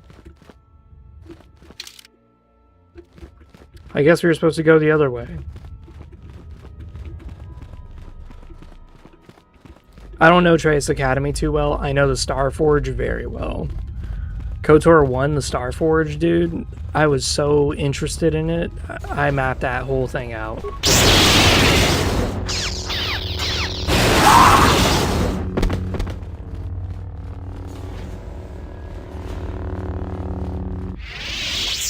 But when it comes to the Traya's Academy, I usually don't map this out.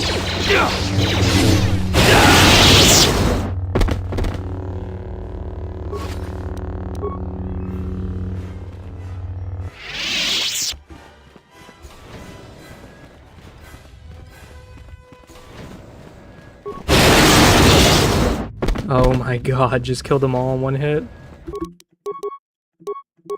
Oh, buddy.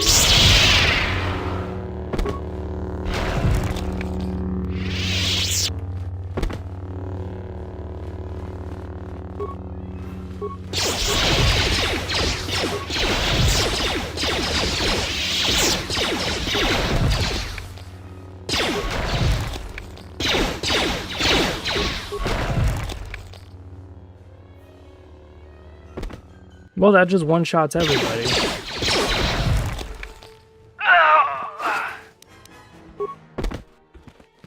You think you're Billy Badass, and then you come all up on me, and I just turn you into little Billy the Kid.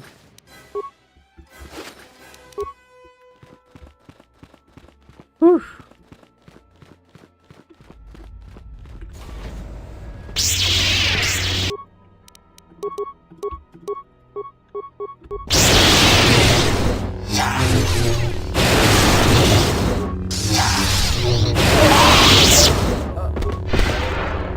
Well, those guys did quite a bit of damage to me. Immortality belts. I think the immortality belt is pretty good if I remember correctly.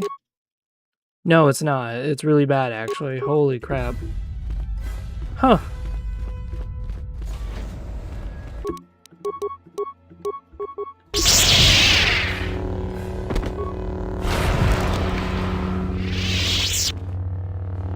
We don't even give him a chance. We're like, nah, we're not doing this. Nah, we're not doing this.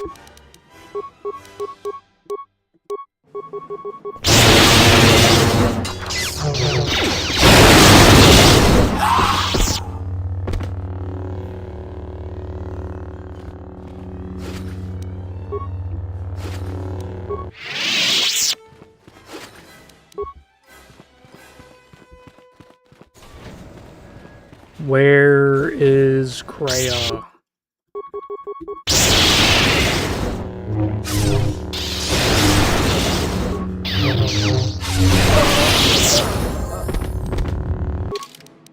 Wow, those guys actually almost killed me. Huh. Who knew?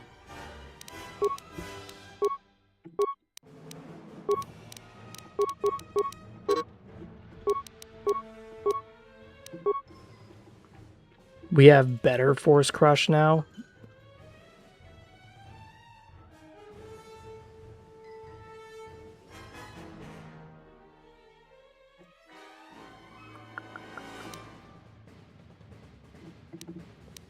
I guess we'll take Master Heal. Oh boy.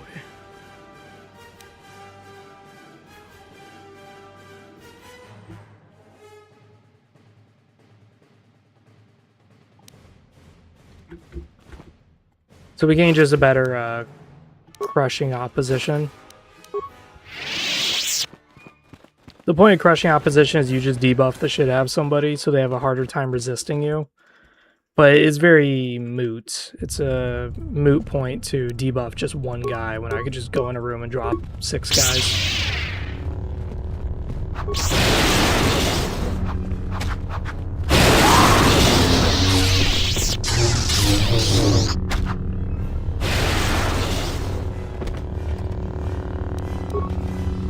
A lot of life support med packs, as I said. This game like really prepares you. It's like, oh yeah, you're gonna take a lot of damage.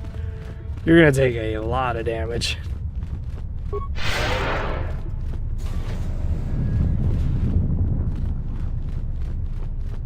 This game's like, yeah, dum-dum, you're about to get... Oh, this is the Darth Sion fight. Wow, we're already cleared the whole thing? Damn. I thought there was still more. So you have come to die like the Jedi before you. This planet is a graveyard for your kind. She thinks you should be spared, but only so you might suffer. You will break, and when you do, you will die. Why she would bother with one such as you is something I will never understand.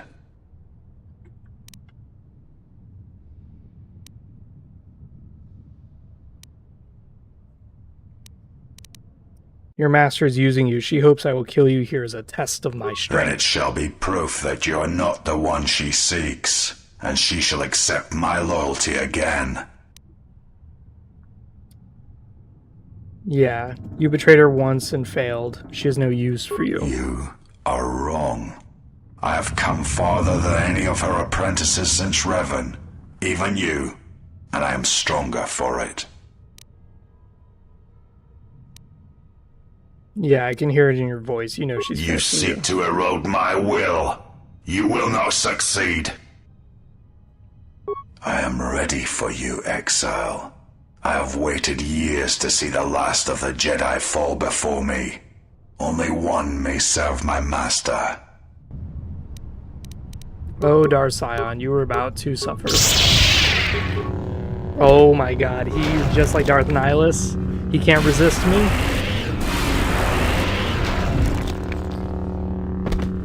Yeah, launched his ass back. Now you realize the true power of the dark side. As long as the dark places of this world flow through the cracks of my flesh, I cannot be killed. Yeah? Tell yourself that 100 times and I'll strike you down 100 times, motherfucker. You are not winning this?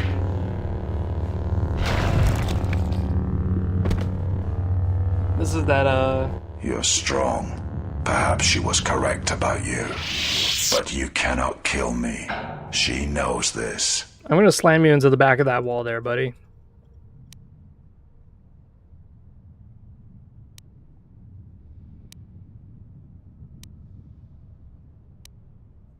Yeah, fight or die, but spare me the threats, motherfucker. You are the one who will fall. Die, Jedi. I'm gonna make him kiss that wall. Can we do that? Oh, never mind. He has force jump. He jumped on me and it didn't even do that much damage. Yeah, we're just tossing him out. We're just like, get the fuck pass.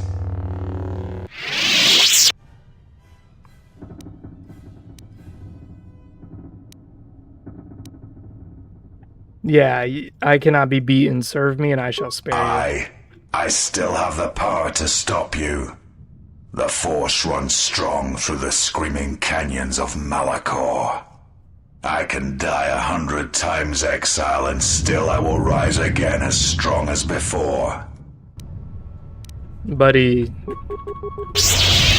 that is not happening.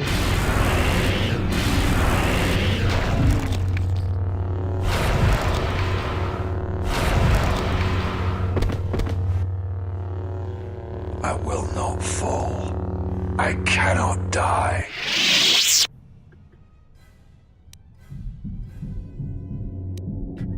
I like these options. Get up, Sith Lord, and I prove to you that you can die. Why? Why did she choose you? What makes you able to defeat me? Defeat me here?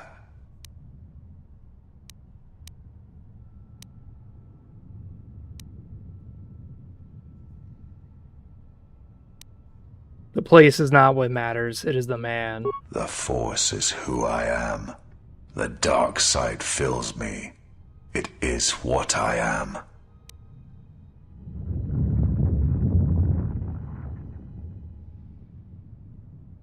It is possible to live without the Force and die without it.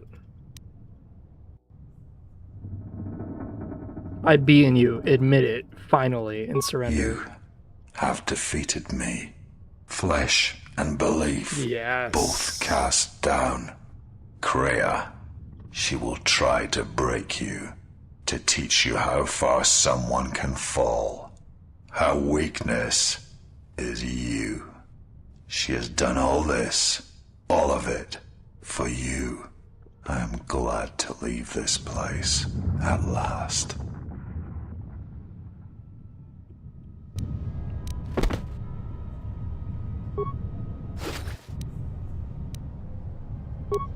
Pathetic. Pathetic excuse for a Sith Lord.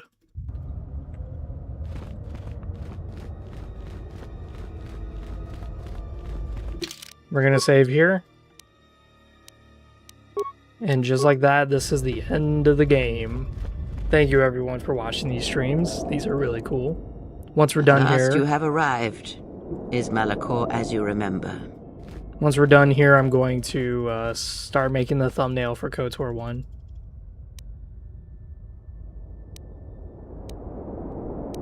There's much I must ask you. You no doubt have many questions. I would be a poor teacher if I did not give you the answers you seek here now.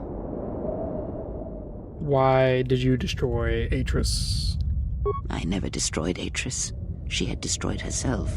I merely stripped away the illusion and brought her truth. Her teachings could not be allowed to continue, and like Malachor, she was part of your past, unresolved. She needed to be something you could confront and defeat one last time. It was part of your training, part of what was needed to make you complete. And there must always be a Darth Treya.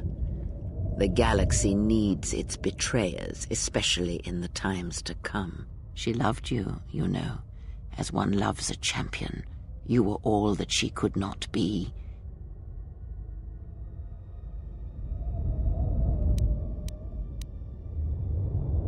Yeah, she's defeated and that's all that matters. Of course. Let us speak no more of such things. We shall let the dead lie, as the dead lie upon Malachor.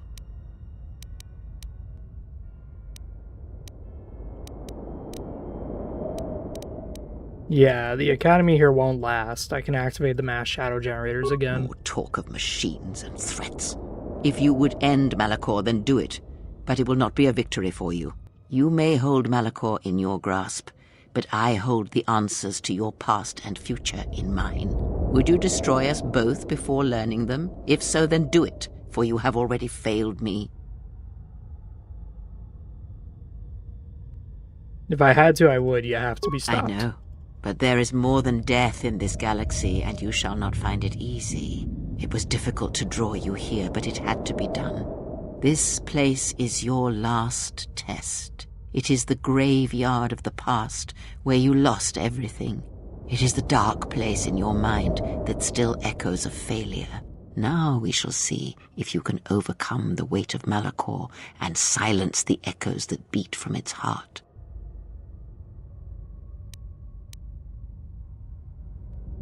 Yeah, Malachor will survive, but you will not.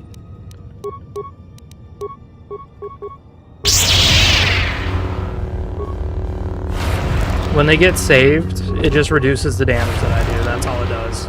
It doesn't stop them from getting yeeted across the room. She's tankier than Nihilus and Sion. Goddamn. It's a battle of wills. Whose will is higher, mine or hers? She's trying desperately to survive, while I slam her into the wall. Yes. Get your ass back, bitch. Get back, motherfucker. Don't know me like that.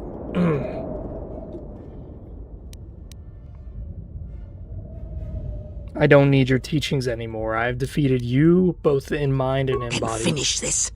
Kill me. Strike me down. And at last, end this.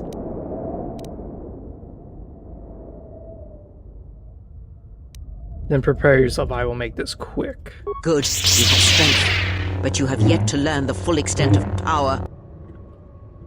Ah, yes. I gotta watch out.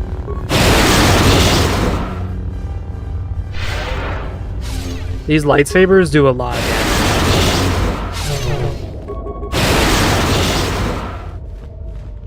A lot of people get pissed with this fight because of how strong these lightsabers are.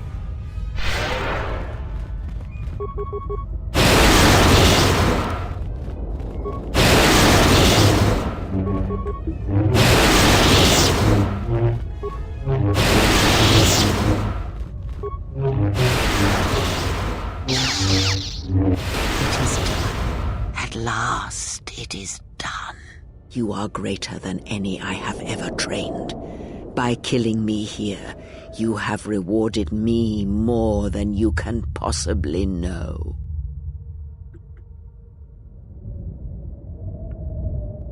I've defeated you. You are no longer my master. My path is my own. It is your choice. I had hoped you would follow Revan's path, but you and Revan are different, and your path is your own. You may take one of the ships that orbit Malachor and depart this place, or you may remain here on Malachor and wait for the others, those touched by the Force, who will come in time.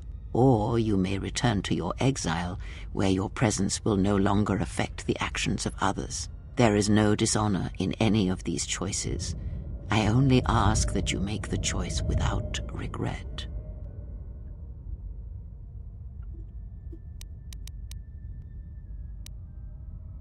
What of my friends? Yeah. Many things do I see as I gaze here from the heart of Malachor. If it matters to you at this last moment, I shall look into the future and tell you of what I see. Here we go. We're going to learn some stuff. It is my last gift to you, from one exile to another. Alright, what happens to my friends? You travel with them for so long, yet you do not know them still. Feel them through the Force, feel what they feel, hear their thoughts and know them as I fought to know you. They were the lost Jedi, you know, the true Jedi upon which the future will be built. They simply needed a leader and a teacher. Tell me Amira. She will stop hunting life and instead live it. She was not born to be a predator, despite her true father and the life she led within the shadow of Nar Shaddaa. She will miss you and think of you often. You who awakened her to what life is. She will live, but only for a time. Her death will occur in many years' time on a forgotten planet. Yeah, you can't make her a saving the dark lives side, of others. unfortunately. But it will be her choice, and she will have no regrets. Mandalore. Many battles does that one have left in him, as Revan intended.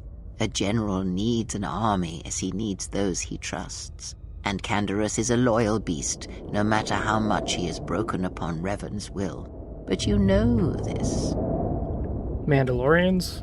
They will die a death that will last millennia, until all that remains is their code, their history, and in the end, the shell of their armor upon the shell of a man too easily slain by Jedi. Visa, whatever. The blinded one shall return to her home world, and as she looked upon you, she shall look upon the surface of that world, and perhaps at last see what she was meant to see. After that, I do not know. I do know that you must leave her behind. Where you are destined, you must not take anyone you love. It was Revan's choice as well.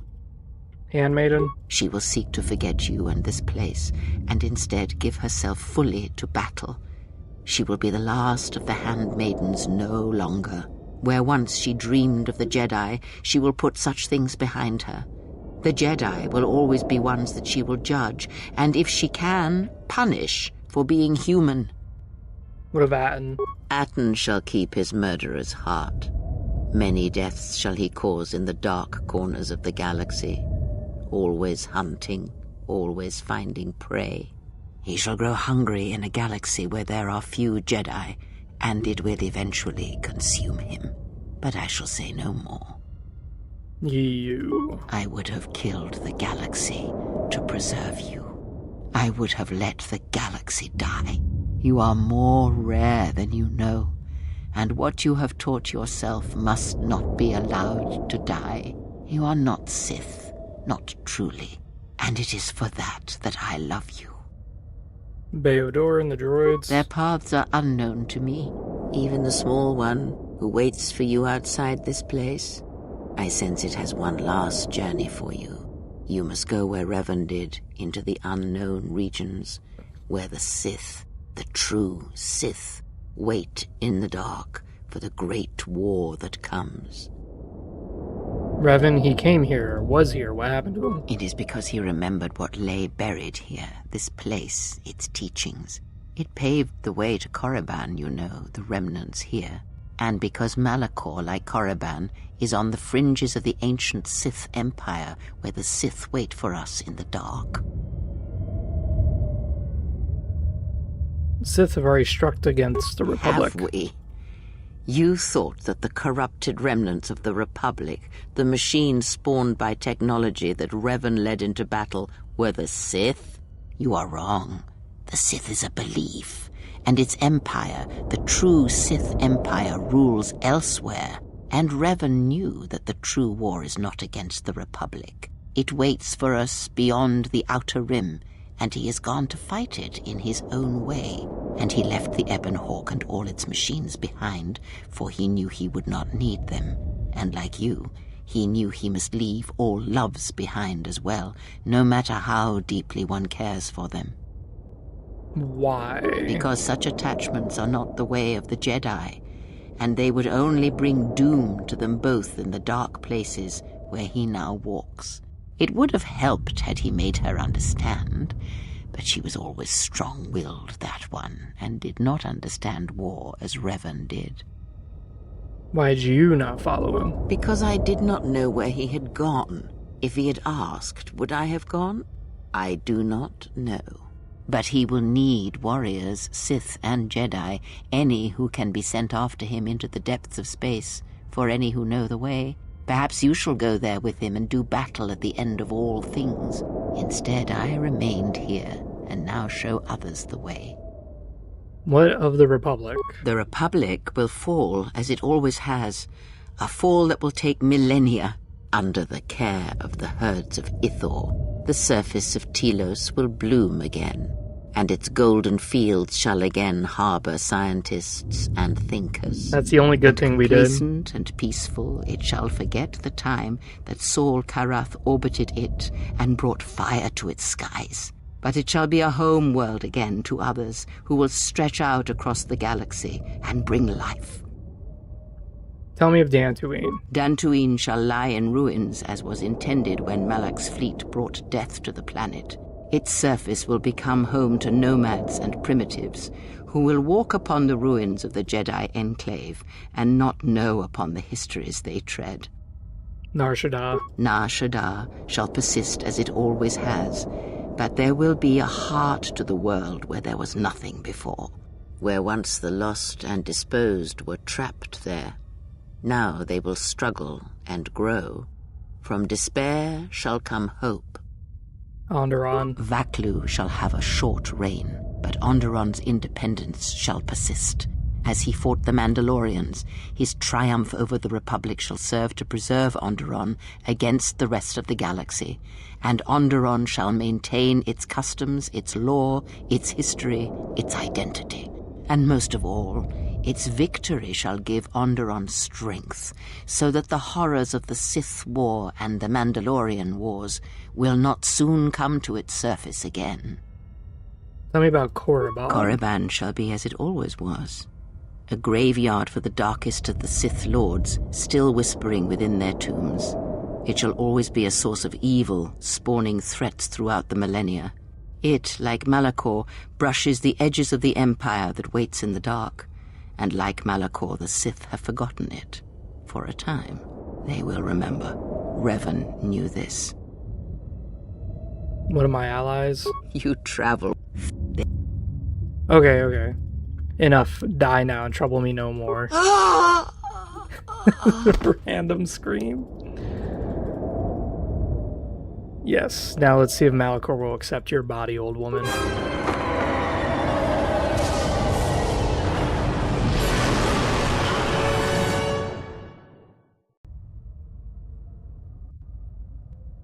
You're leaving.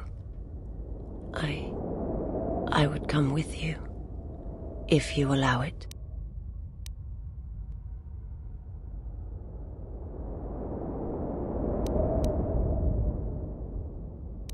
No, I require you to stay here at the Treyas Core and train others as Kreia trained me. Others? Yes.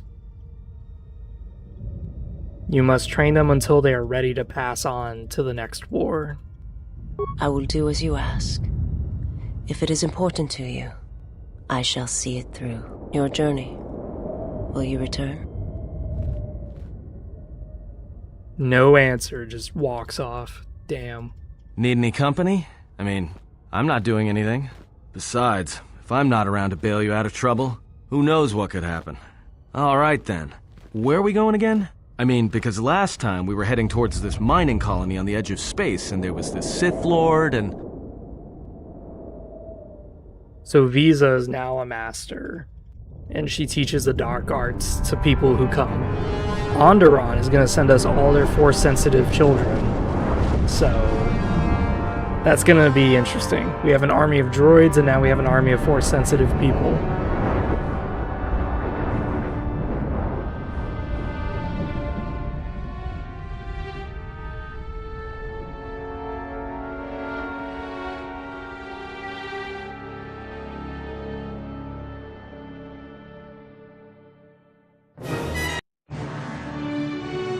Da-dum-bum.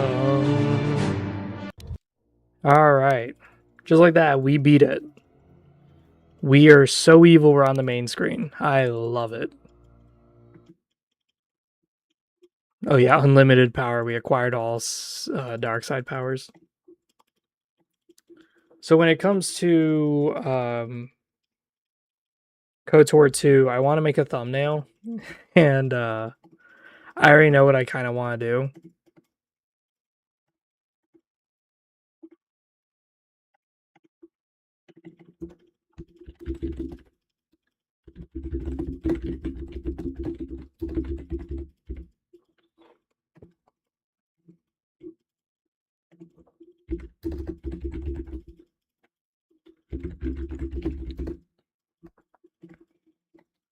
So there's a few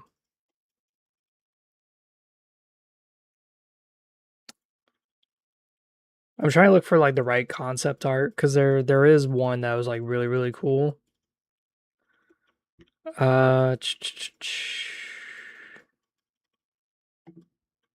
This one's not bad. We'll take this one.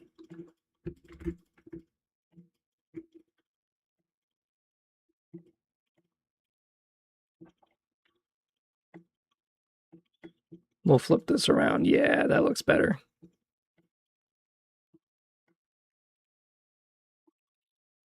So what we're gonna do is we're gonna do Thrag.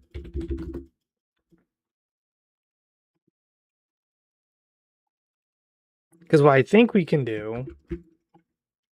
Oh, that looks perfect actually.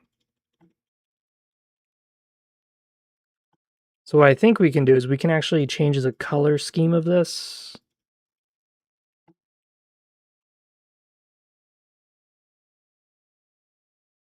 That is not what I wanted. So that turns it somewhat blue. Let's go with...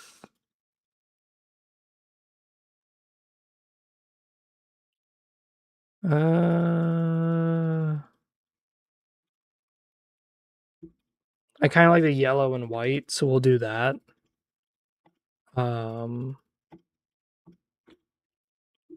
then where's the Chad face? Yeah, we're doing the Chad face. Yeah, we're doing that. Thankfully, they have good AI cut out, which thank God for that.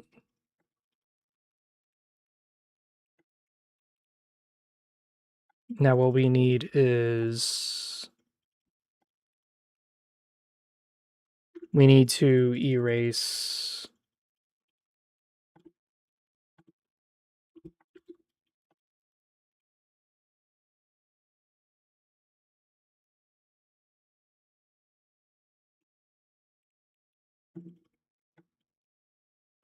So I think we'll have this like this, and then we'll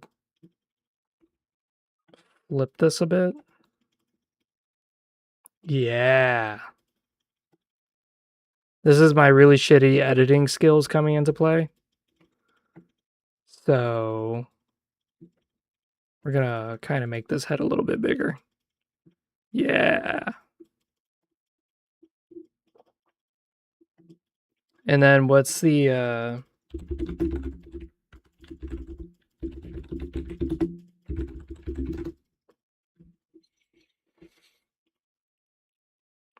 shitty fucking hat called that they wear? Yeah, it's that, but I just don't know what the hell it's called.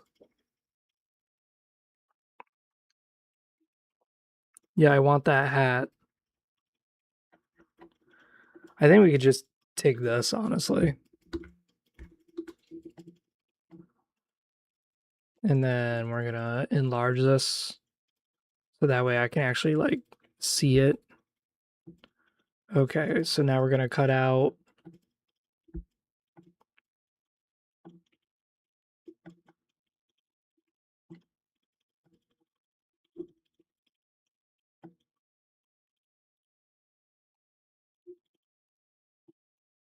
good. And we're gonna cut out this crap.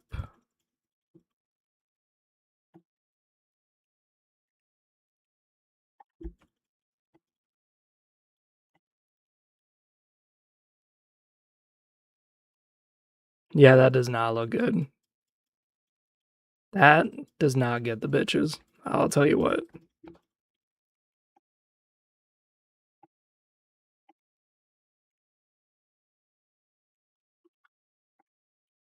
Yeah, that does not get the bitches.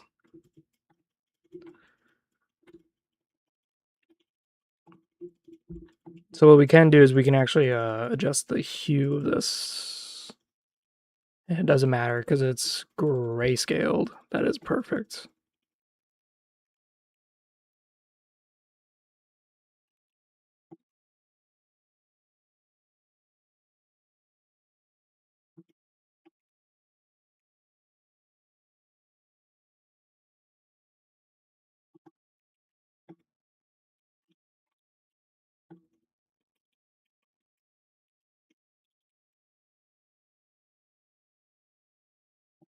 Yeah, that kind of looks a little bit better. Okay, let's do a bit of a... Yeah, we'll increase the exposure a bit. That makes it a little bit better. I think actually reducing the highlights would work. Yeah, we don't want that. We'll increase the shadow just a little bit. Sharpen.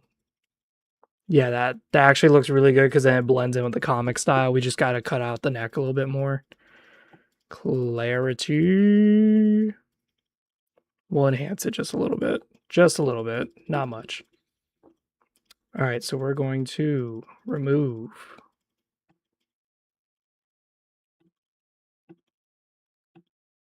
Thankfully, if we cut out too much, it's fine because then we can always... Okay, so now let's increase the head size a little bit.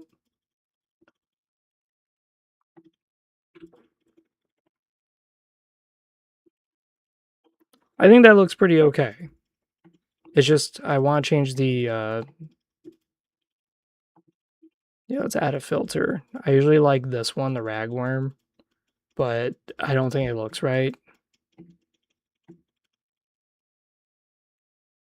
Yeah, I don't like any of these. Yeah, I don't like that. Makes it look a little bit brighter.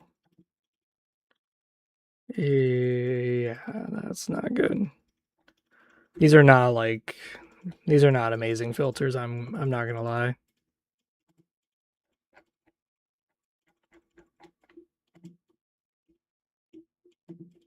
Tuning.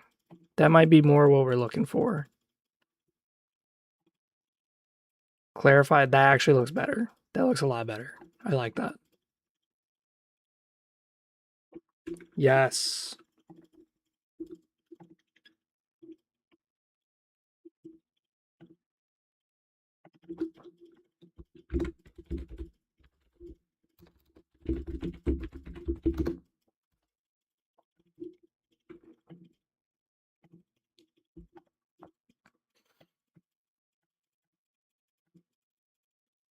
I wonder if I can like hear it. Yeah, let's watch our own stream. Like, yeah, let's do that.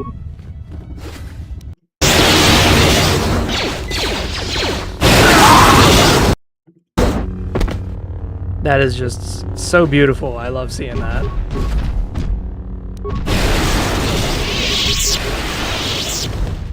$180 damage, dude. He hit me 3 times. That's just perfect. That was good commentary there, Freezer 700. Pat on the back. POB, pat on the back. So what we're gonna do here is we completed this. So KOTOR 1 is now on the playlist for things that we're gonna do.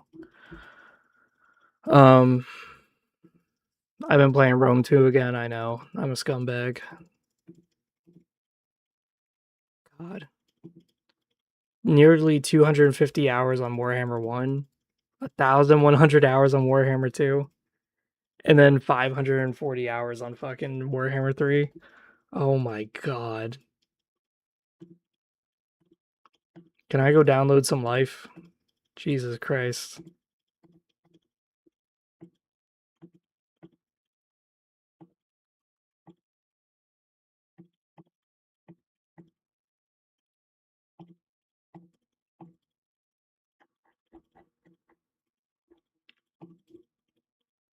A 1,200 hours on CK3, really?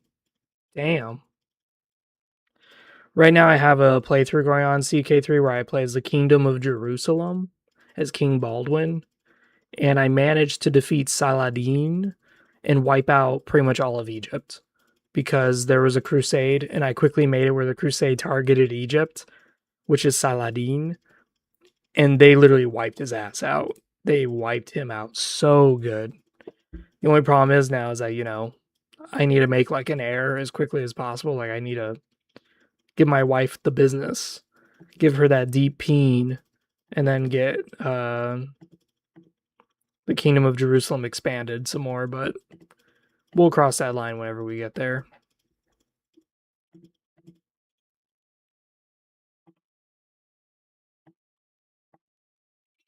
I've been playing a lot of Fallout New Vegas. Right now I just did it where I killed the kings.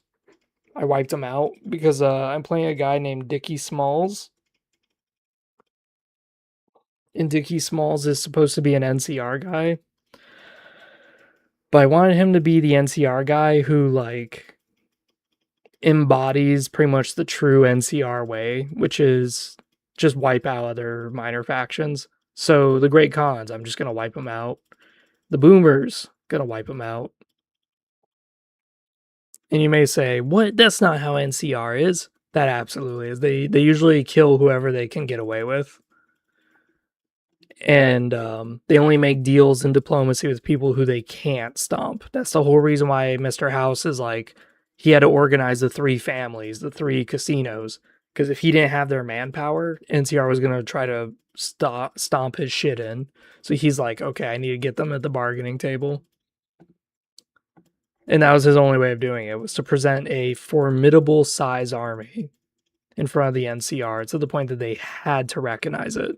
They had to say, okay, we can't fight this guy without a lot of bloodshed and bad publicity. So because it was going to be bad publicity, they were like, yikes, we got to do this the diplomatic way. And sure enough, by diplomacy, usually what that means is they'll protect whatever faction and they'll respect their borders, but they're going to try and flood it with NCR citizens and try to usurp the leaders, the government of whatever that city is. So that way they vote to join the NCR. That's usually the way the NCR does it. That's why they own so much territory. They use their population very well.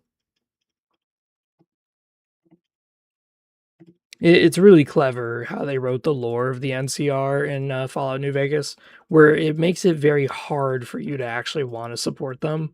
You're like, yeah, I don't know if I support that. I don't know about that one, fam. And it's like, yeah, it's a compelling game. There's no true way to interpret it. But now, because of them making a TV show about it, everyone's treating it like the video game doesn't matter. Like, oh, well, the canon is this TV show. It's like, yeah, the TV show's like dead now because they messed with Fallout New Vegas. People don't like it. Not even people who don't even play Fallout series didn't like it. So it's dead. Don't do that. It's like Fallout 4. Fallout 4 did the Brotherhood of Steel in an interesting light, but then they like fucked up just about everything else.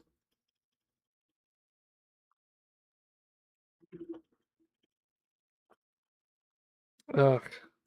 I don't know what I'm going to play.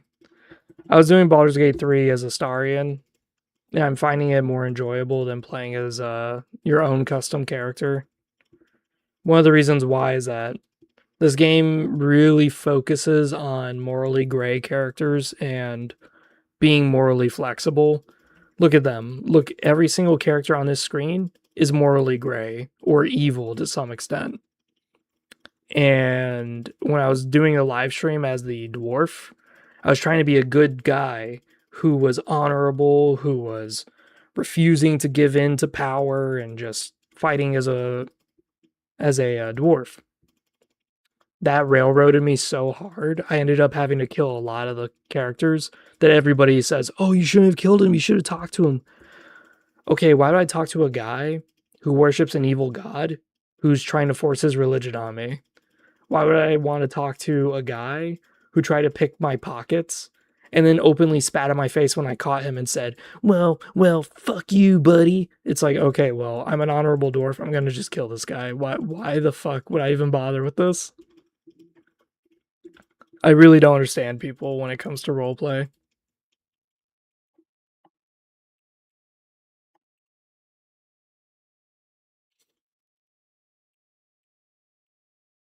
I'm thinking about what to play, and I think I'm going to play some Kingdom Under Fire. I haven't played that in a while.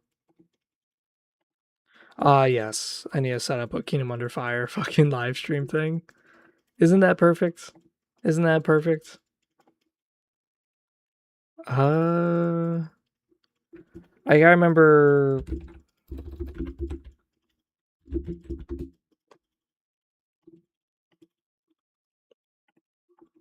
I gotta remember how I did it last time.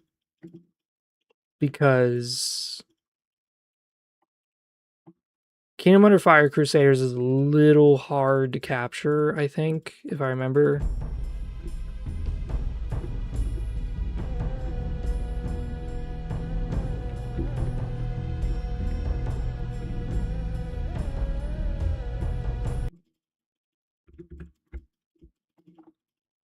Yeah, you guys couldn't see that at all, could you? Yep. I gotta remember how to do that.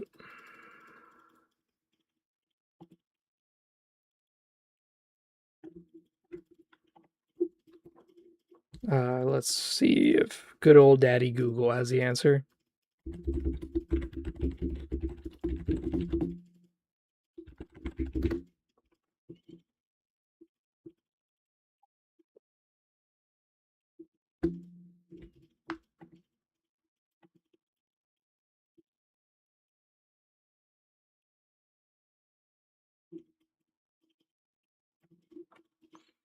I think what I have to do is, like, the moment the game launches.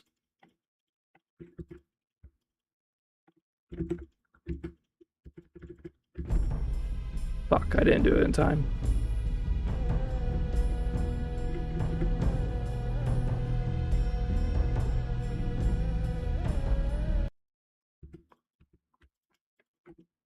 I think what we may have is just simply a...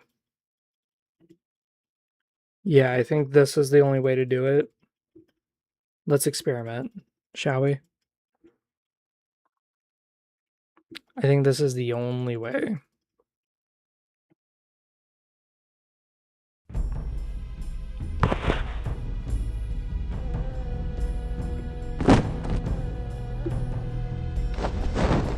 Yeah, this is the only way for you guys to see it. Oh, that's cool.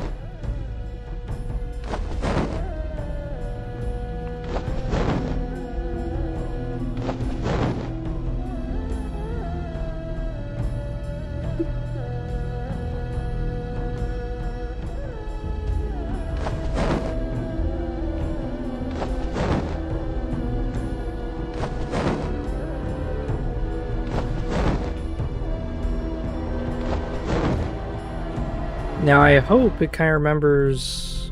Yeah, it does. It remembers that we have all the stuff. Okay. Yes.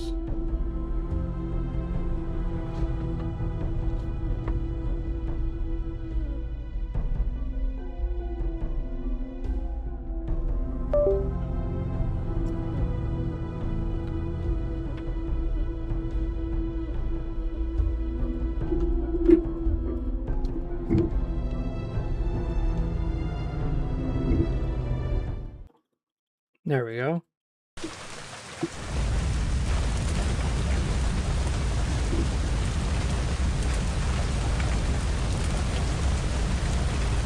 One of our men found this in the village, sir. Oh, yeah. Give me that, Thomas. What should we do? Hell yeah. We're gonna kick ass. That's what we're gonna do. Keep moving. Yes, sir. Kendall is one that I don't like his fighting combos, but that's fine because as a human, you really shouldn't be using this anyway. This town is, where it all started. I can still see smoke. It must have arrived early. Over there lie the borderlands. All troops, maintain your distance and move with caution. Open formation! We have our paladins, our archers. Hell yeah. Darts! Tree, engage them. Paladins, heal the troops. Archers, assist us. We shall strike the enemy support troops behind them. To battle! All troops, the name of defensive position. Archers! Yeah! Archers! Bitch! He's using his power! Archers! We gotta kill her. If we kill her, then the whole unit crumbles.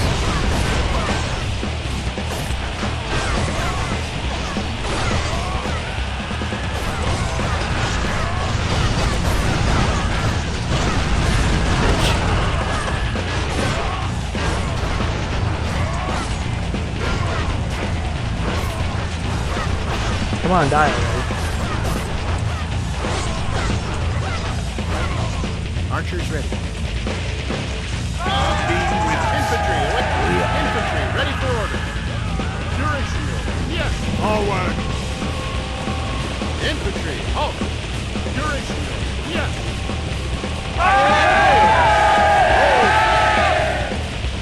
Onward.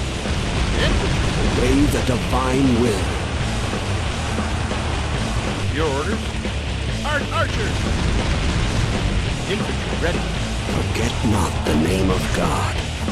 Kill the scorpion.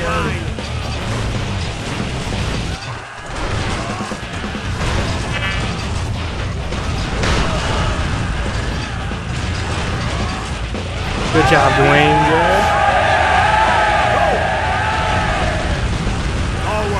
Fucking Dwayne just came in hot. Infantry, move! Attack! We are the divine army. Feel the wrath of the divine!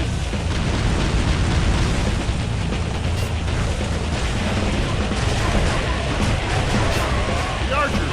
Help! Archers ready. Archers! Infantry, ready for order! Archers! Archers! I know his shots are blocked by a tree, but right now I don't give a shit.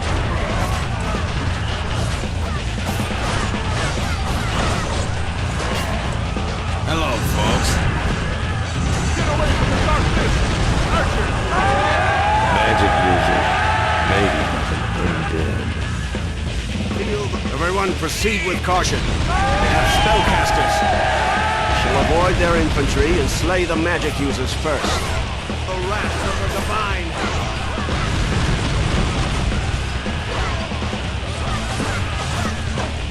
Yeah. Hell yeah. Archers!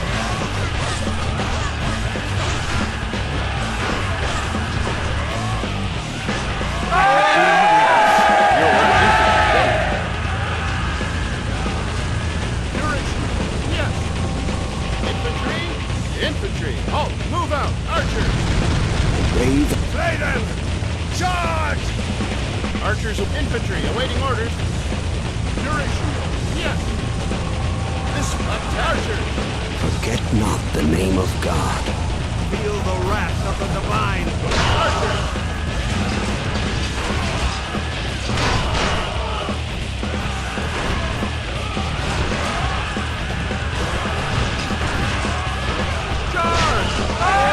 We destroyed a third of their forces, sir. Our casualties? We're still holding. We lost about a fifth. Be with us. We must drive them further. Dark mist. Watch your back. Archers ready. Infantry and melee. Divine. Arrows. Get away from the dark mist. Oh my god, die already, you fucker. Our infantry ready for order. Yes. Oh. Archers. We are. Your orders. Archers. Infantry ready.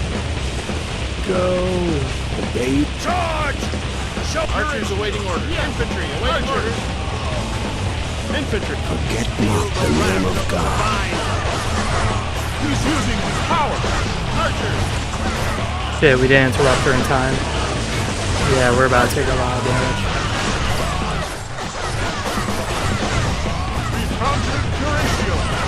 Get her! Oh, that's great.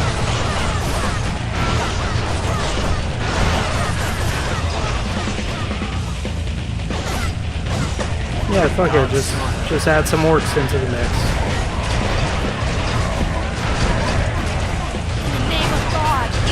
In the name of God. James Bolt. Archers ready. Archers ready. Infantry and melee.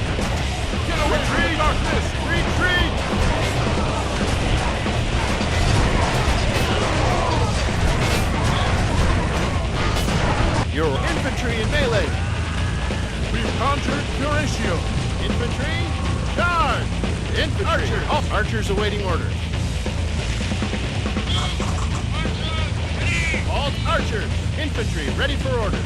Attack!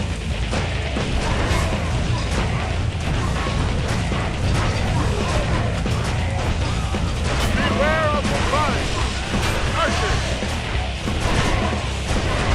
Yeah!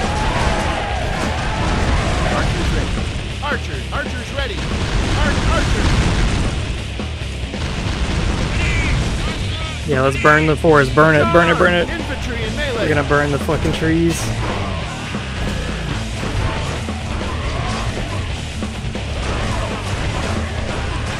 Yeah, we're gonna burn them trees.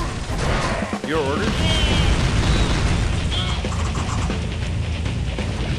Archers ready.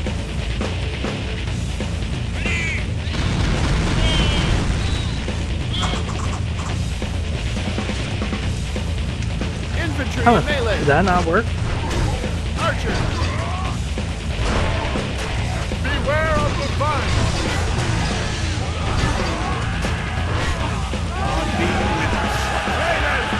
Go! Charge! Open formation! Archers awaiting orders. Yes! Infantry! I'm surprised that didn't work. Divine army. Huh. Archers ready. Usually it burns the trees and then causes scorpions to get on fire. Archers! Yes! Archers! Archers ready! Feel the wrath! Infantry and melee!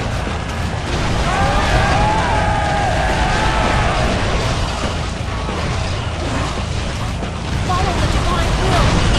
Come on, Thomas, kill this fucking thing.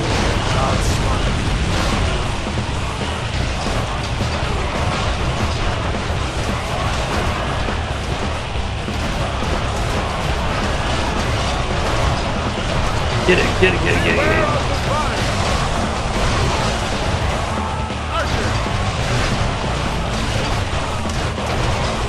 Got it. Alright, where's the other list? Where is it? Got it. Interrupted her.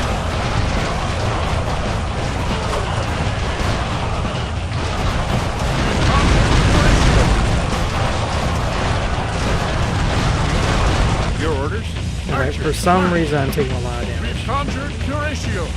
Archers, move infantry and melee. We've conjured Horatio.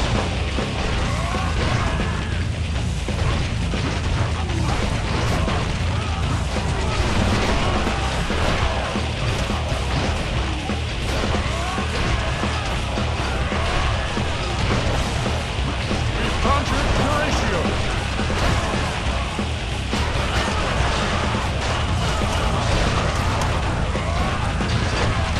Got it. Archers awaiting orders. Yes, we've almost got them. Keep attacking. We'll be over soon. Move! Horatio! Yes! Onward! Horatio! Yes! Move out! Infantry! Charge! Obey. Archers ready. Feel the wrath of the divine. Kill the scorpion, get in there. Oh my god, yes.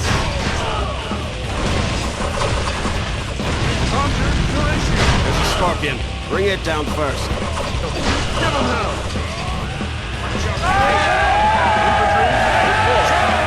Infantry! Your orders. Infantry and melee! Nailed. Go! Retreat! Forget not the name of God. Of the divine. Get in there, get in there, get in there. God wills it. Damn, not a single fireball hit the scorpion.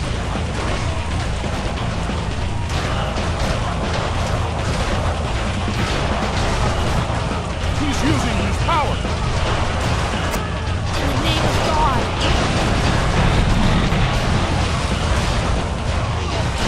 What am I taking damage from? Yeah, somebody was interrupting me.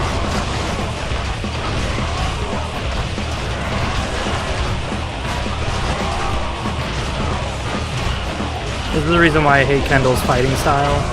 It's very stationary, but then he's pushing people back. It's really annoying.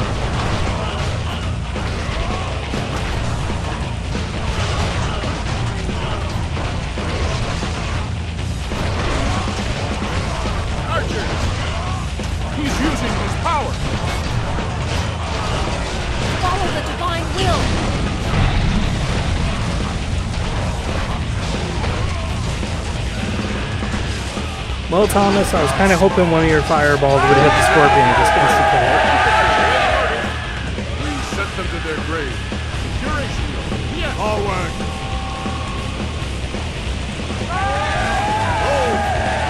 I think that went really well. General Kendall, we have prevailed. Thomas, request the chaplain to perform a prayer. Sir Dwayne, retrieve our dead after the prayer. Troops, God will not forget the faith you've shown by shedding your blood.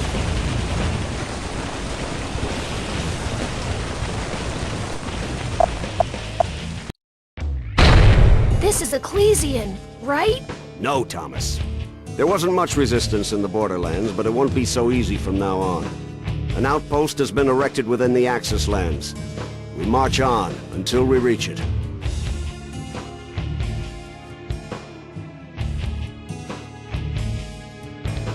All the way to the holy ground. Ignoring Hronodin completely. All troops check your gear and prepare to leave at sunrise. Dismissed. What the hell am I doing here? We're the Reclamation Army. We will take back the holy ground. A reclamation.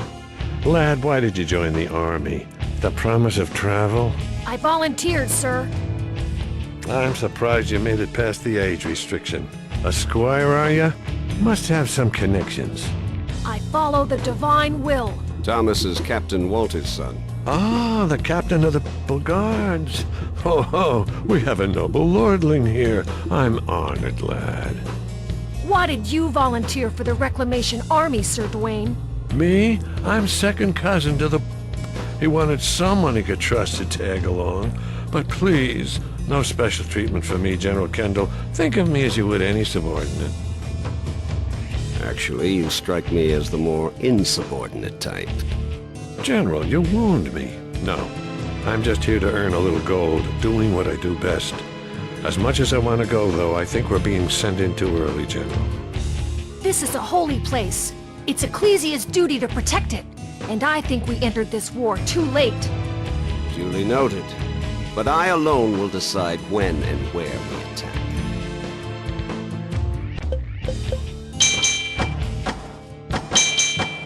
Alright, so we got our level up. Cool. There are some modders who found a way to make it where you can get paladins. I think it's kind of whatever.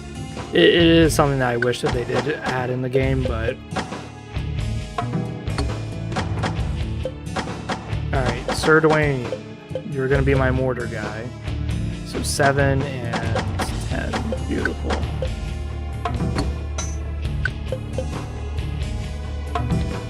Yeah, get rid of frontal.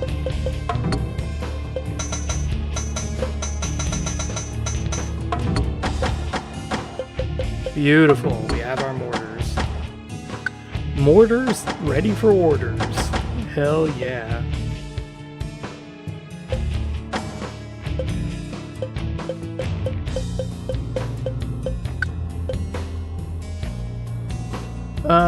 Yeah, we'll hire you.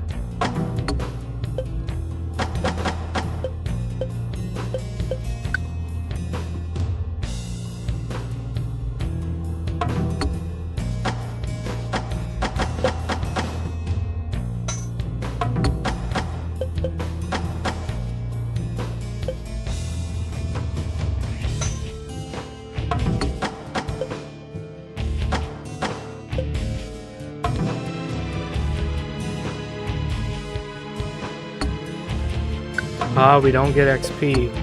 Isn't that interesting?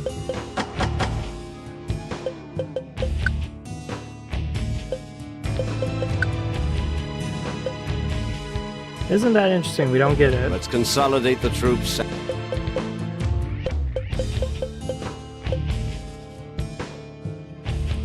So yeah, we have all the way over here, we have Essa, Hronodin's border, we have Youngsburg. This is neutral territory. And then lastly we have the Ecclesia. It's a huge church.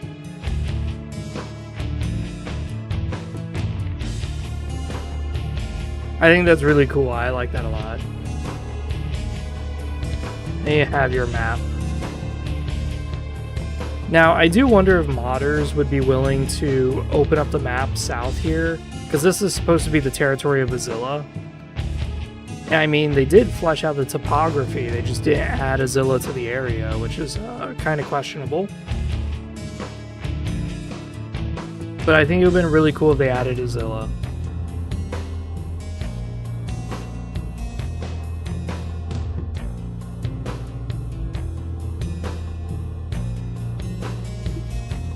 I guess we'll do this one.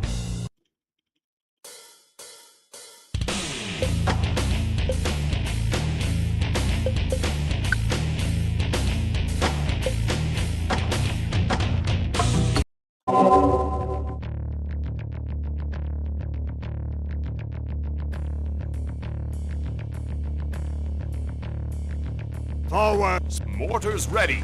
Mortar increase focus bombardment area! Forget not the name of God. Onward! Spearmen awaiting orders. Spearmen moving.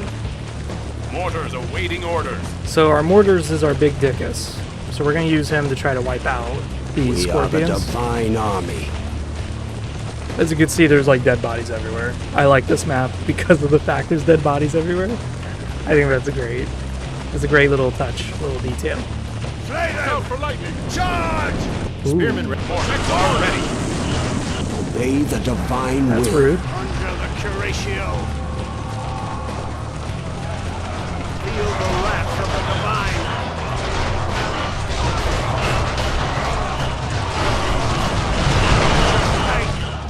He's using his power.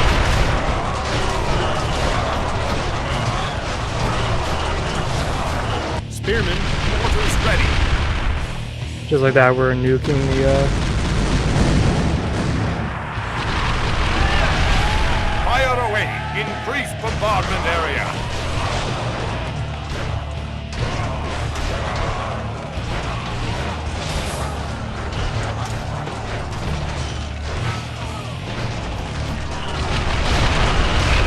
In the name of God! That is the wrong one I wanted.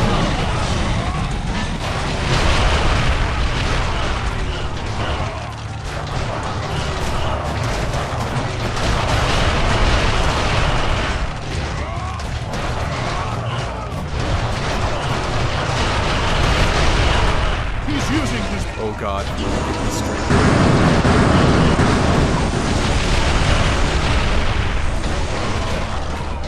Spearmen awaiting orders. Move! Attack! Mortars awaiting orders.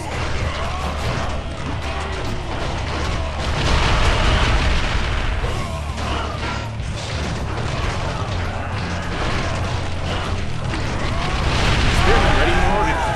This way! Spearmen moving. Mortars. Forget not the name of God. Under the Curatio. Spearmen ready. So all we gotta do is just stand here with the spearmen. Spearmen, oh! And then we're going to impale Mortars these guys. ready. Mortars, move mortars in focus bombard. We are the divine army. And just like that.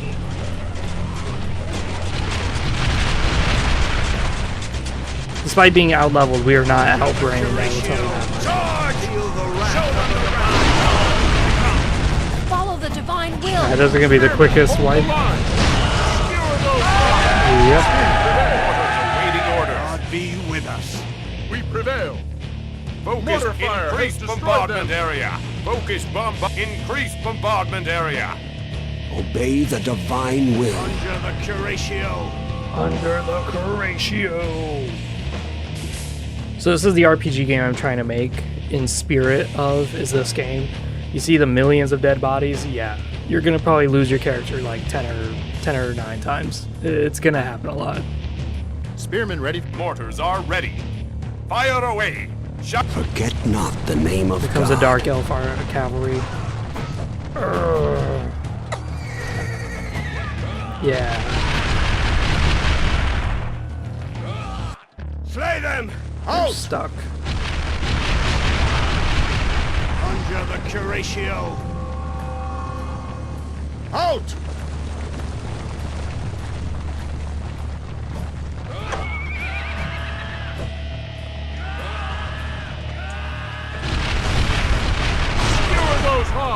Good, she's stuck in melee.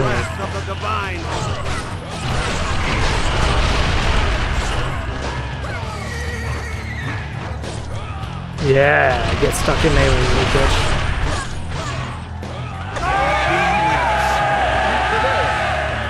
Mortar fire has destroyed them. No wonder why so many people died. Look at all the cavalry, goddamn. Orc riders are the slowest, but the most damaging. I actually like them a lot. Dark Elf cavalry is the least amount of damage, but the fastest. So you'll pretty much never catch them in range. Yeah, look at that. He's stuck. He can't move because of the scorpion. Charge! Show them the spearmen ready for spearmen. Mortars ready. Focus bombardment area. So what we're doing is we're focusing the bombardment area, as you can tell by the hue. Bombardment area. By focusing the bombardment area, I'm making sure all my shots go in one spot, which is right on top of that guy. Spearmen. Did I just make a fuck up? No, I did not. Mortars awaiting orders. Mortars begin attack. God killed him.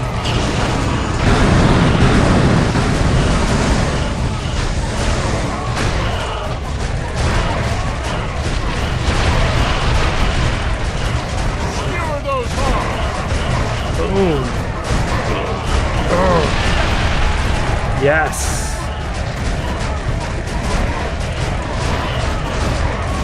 In the name of God. Mortars are ready. Fire away. Shower them with bombs.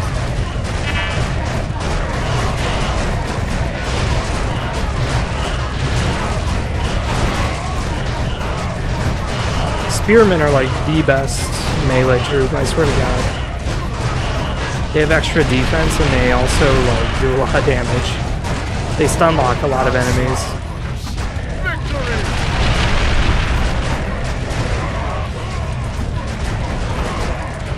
Come here. We're being attacked. Mortars, get out of the battlefield.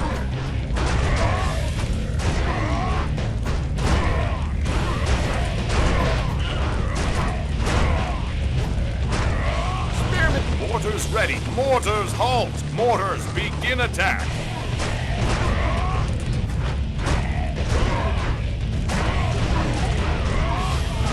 Follow the divine will. We're level 8 and 6 fighting all these dudes.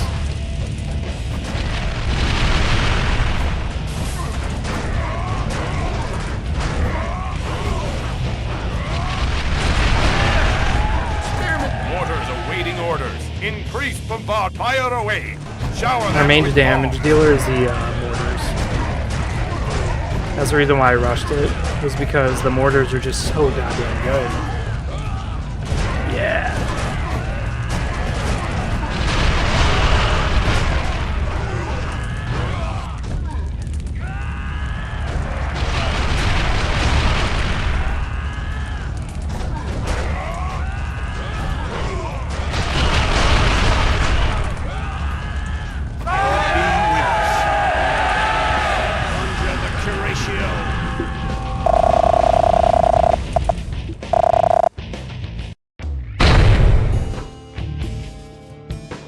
The whole soundtrack's metal music, by the way, so His don't be Holiness surprised by has that. arrived. He's waiting in the operations room. And also, Patriarch is censored, because for some reason when this game was made, the Patriarch was like considered a censored word in America for some reason. I don't know why. I'll get to see my father, too. His Holiness General Kendall, I have come late, but have heard of your exploits, which were blessed by God. I commend you in his name. Thank you, Your Holiness. All of our men fought fearlessly for you. This is General Gerald of Heronidon, who opened the western part of the Holy Ground so that I may come here. Our victory is because of him. I'm honored to meet you, General. I too am honored, General. I praise you for your valor. Your Holiness. Speak, Kendall. Is it not dangerous for Your Holiness to visit the battlefield in person? I am but a servant of God. If he sees fit to end my life here, then so be it. Do not fear for me. I am sure you need rest. I will take my leave for now. Thank you, Your Holiness. I'd best be going as well. My comrades are waiting outside. Father! This is wartime. I'm not here as your father. Perhaps I shall suffer you later in the camp, Thomas. Dismissed. Yes, sir. How is he, Kendall? He's doing well, that Thomas. Very patient for his age. And a quick learner, too. He can already use magic. Thank you, friend, for watching over your servant's son. Walter, I have many questions to ask of you. Yes, I rather suppose that you do. However, all you need to know is God gave us a vision. In fact, when I received the same vision simultaneously. A vision? Indeed. It was astonishing. It's why the Reclamation Army and the Guards are here. A vision? Something tied the Guards and Greyhampton. Did you move in before us? I'll explain everything later. You shall see some startling things while battling at the Holy Ground, my friend. So try to keep an open mind. Uh-huh. Until later, then. Alright, we're gonna level ourselves up a little bit. We're good there. We're gonna learn Holy Magic.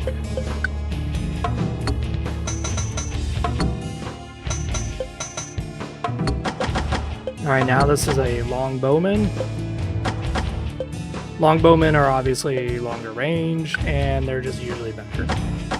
You need riding. Yes. Does that turn you into... Alright, 5 and 7.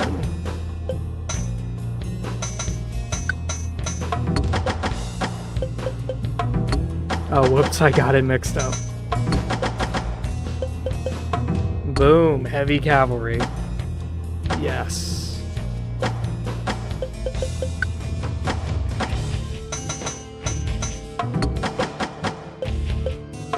We're gonna go straight to knights.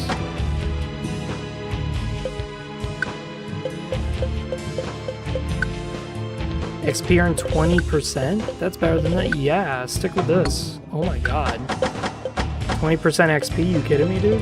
Hell yeah. Fire 2 attacks is not that good. I would not recommend that. Adds ice to attack, that's okay. That's not too crazy. Can I... Oh, Jesus. Yeah, this is one of those games that's kind of loud no matter what you do.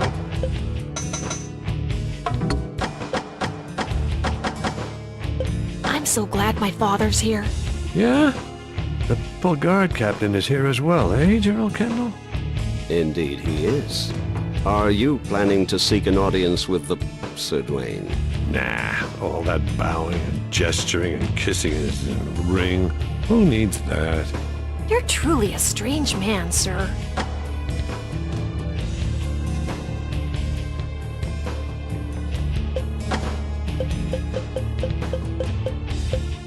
I love how you have this old wizard, the elf, and then the occasional dwarf or two. Where's the dwarf? He was like way up here.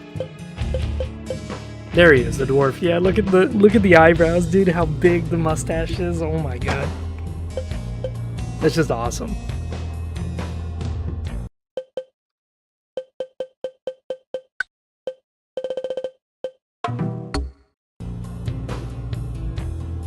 So this is a really cool mission. Just kind of let loose, have fun, kick ass. So we're gonna bring this, and heavy cavalry. So they have flying units. The only way you can shoot flying units is with the longbows. That's it. Quarters ready. Been waiting for your orders. Forget not the name of God. We have 2 allies with us, infantry, and that's it. The main strength of humanity is cooperation. Forward! The main strength of the Dark Elves and the Orcs is their individual power. There? Archer mortars awaiting orders. Mortar. Your orders? We'll take them. Crush them. Our scout has been captured. Our scout has been captured. Feel the wrath of the divine.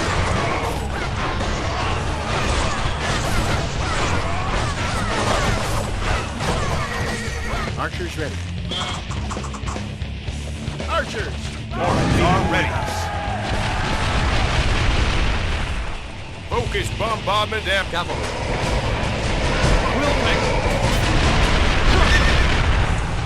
We'll take them. Feel the wrath of the divine. We'll take them. Crush them. Cavalry under attack.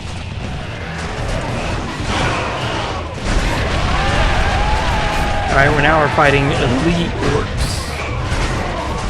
Your orders? Mortars ready. Mortars, move! Increase fire away. Increase bombardment area. Been waiting for you. Archers awaiting orders. We've conjured Curatio. Mortars. Your orders? We'll take them. Crush them. This is an ogre.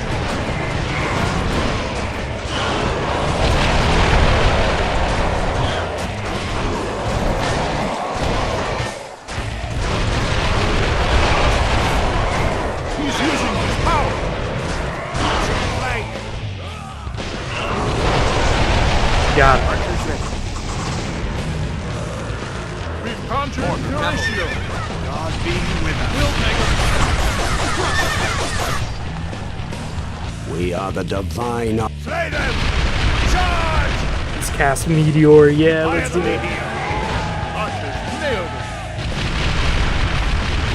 Charge! Move! Your order? What's been waiting for your order? We'll take them. Crush them! We'll take them. Crush them! We'll take them. Feel the wrath of the divine. Archers!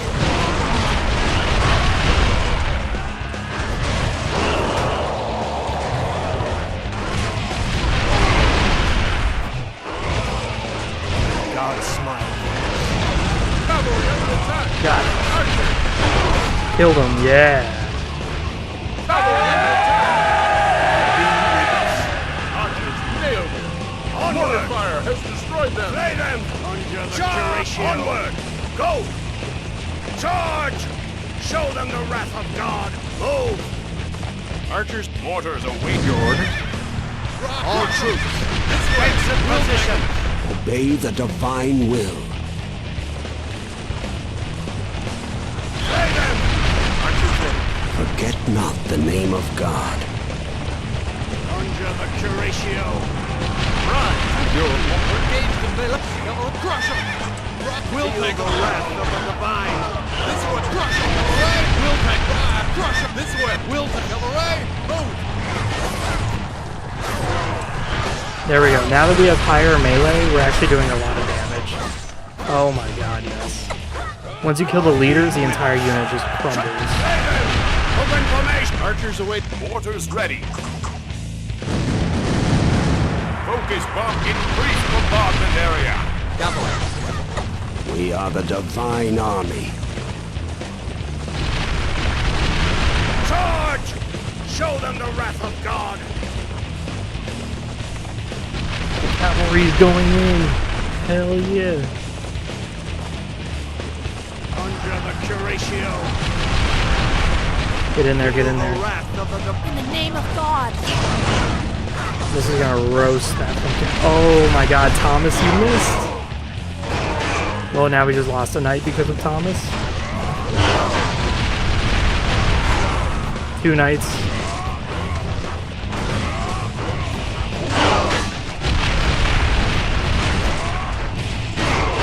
I thought Thomas was like right on top of this guy, but I guess not. Under the Curatio. Your ratio. Archers ready.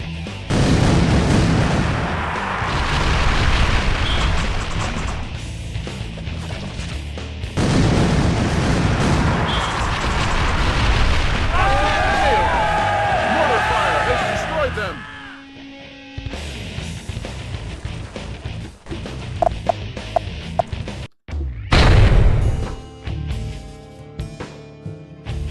Ah, General Gerald. I did not get to thank you properly. Being Haranadenian, I wasn't very comfortable, so I excused myself. My apologies. So, you're an honest man. I like that. Thank you. He was like a father to me, so I have a score to settle with Rainier. Of course, we're here to help Ecclesia reclaim the Holy Ground. This Rainier, what do you know of him? He's a mystery. He looks human, but has powers no mortal can dream of. He's neither a heck nor a half-vampire, but he forces even ogres to his will, and they fiercely serve him. Intriguing. On another note, our king is quite startled by the Reclamation Army advancing so quickly. Nothing startling about it. Legion demons have invaded Haranaden. We will not stand idly by and ignore our allies' safety. Still, that doesn't explain... No matter. I should be going. Didn't think the dwarves and elves would join the war, especially together as allies. What do you suppose the battle-weary Haranadenians offered them? Having to fight alongside the two races who have not converted to true faith is disturbing.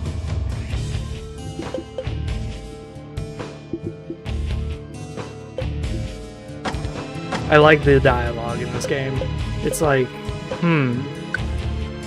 they find it difficult to accept elves and dwarves because they're not converted. That's interesting.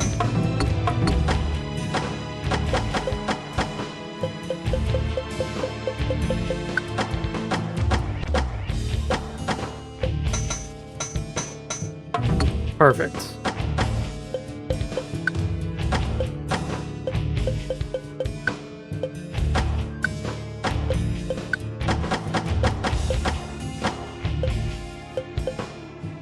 Lightning to attacks. That is absolutely useless.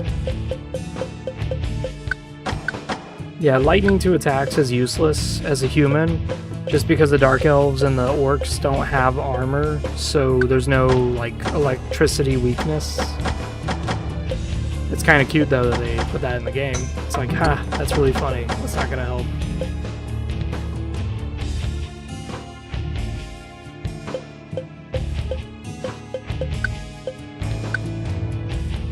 Yeah, we should do XP bonuses for right now.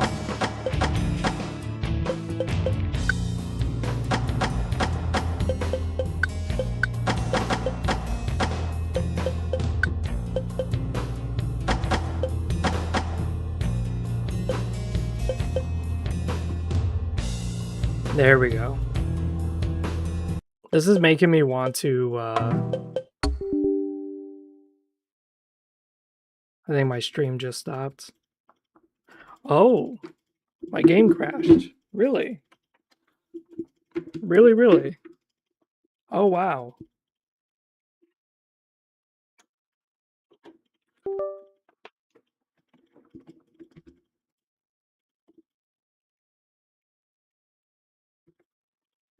Hello, hello. The game did crash. Seems like I can't exit it. All right, well. There is other ways.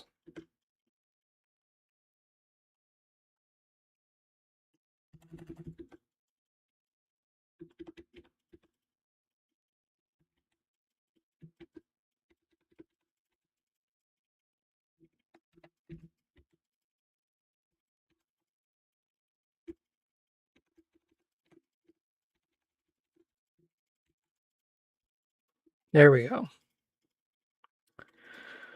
What it is you can still use this, but you have to hold down Alt and E to extinguish a task.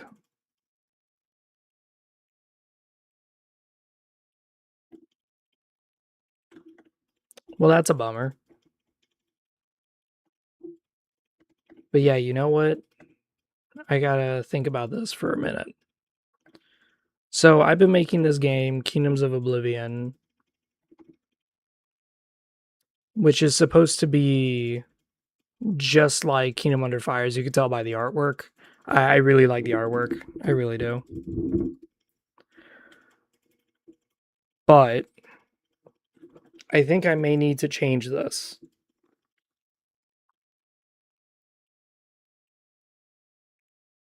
because with such a low stat base value, it makes the game very hard. Now, the flip side is that depending what species you are, some of your stats are actually at 3, not at 2.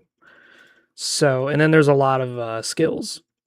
You have all your magic types. You have traps, cunning, crafts, ranged weapons, two-handers, one-hander, fist. The issue I have is that the current way this game works is you start at a -3 mod, which is really, really hard. Really, really, really hard. And I'm wondering why that is. Why is it that that's -3? I mean, -2. It should be... Oh, yeah, they're -2 because they're not at 2. So until you get this up to 2, you're going to be with a -2 mod. These are advanced skills. You unlock these either by your race or by your class.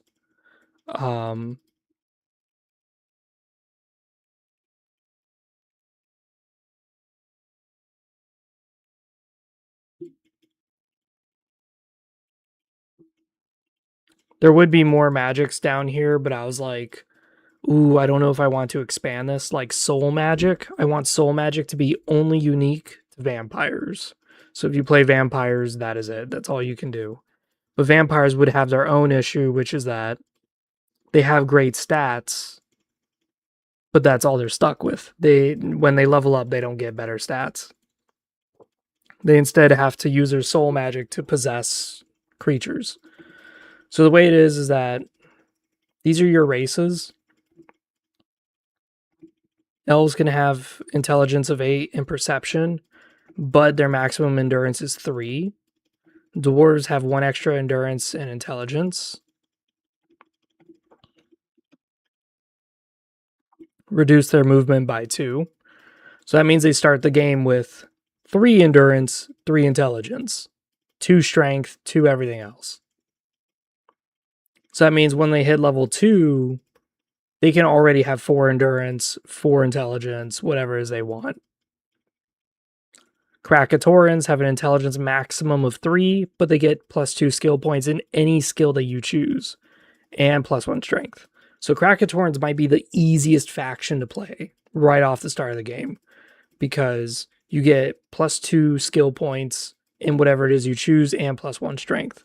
So ideally, you would probably go fist or one-hander, two-hander, ranged weapon, one of these 3, or cunning, and then go 3 strength. So therefore, you're fighting with a -1 plus another -1, so you're going with a -2 mod instead of a -3. That would be ideal. That would be very ideal.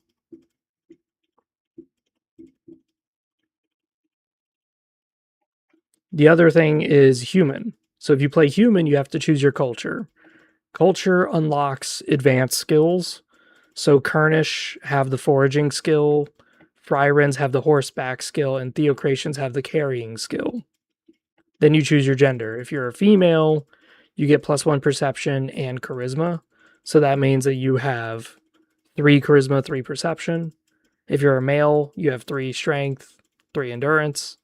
And it only applies to elves and humans. So if you're playing as a male elf, you already are maxed out on your endurance. It's 3. You can't go higher than 3. So as an elf, you would be maxed out at that. But as humans, it wouldn't be an issue. The maximum stat is 7, unless your species or faction buffs or whatever bumps you past that. Choose 1 skill and add 1 point to it. So that puts you at -1 mod. So that puts you at the -2 entirely for whatever attacks you do with your weapons. Yeah, there's a few languages in the world. Humans speak Iralic, but do have unique words that can identify one as specific culture. Other languages include Dwarvic, Elvic, Orcic, Angelic, Krakarkic, Demonic,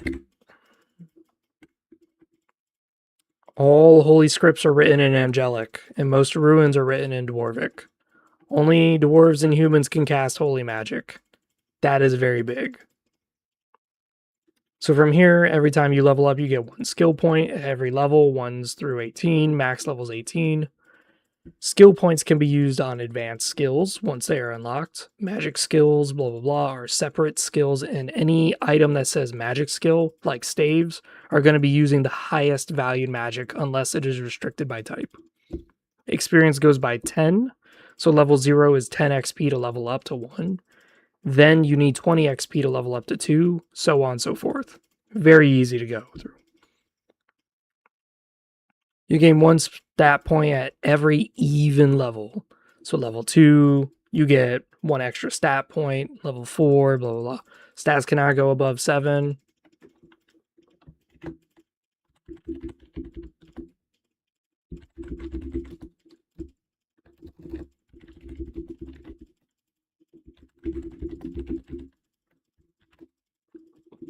Unless buff or species trait.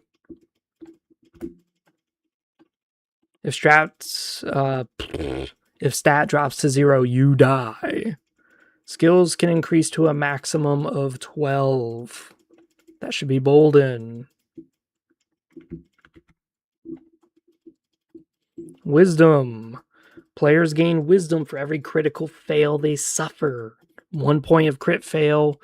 1 point per crit fail. Wisdom could be spent on rerolls or to save one from death, within reason. So if you have 1 HP and 7 wisdom points,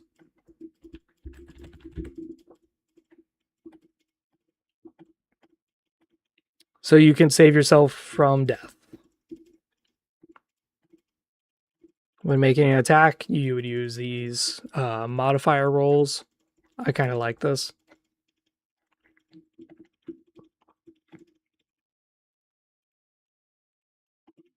This magic staff attack uses intelligence plus magic. Your combined modifier determines the band of die results needed. Modifiers cannot exceed +3 or go below -3 for the purposes of roll outcomes, but skills may drop lower than 0 and surpass -3 mod. +4 modifier grants 1 extra damage for combat and 1 reroll attempt. -4 or lower modifier does -1 damage and requires 2 successive rolls to be allowed. That is crazy. Combat. Damage is calculated by stat divided by 2, plus skill divided by 2, plus item quality equals damage. Armor is calculated as... We should really embolden these.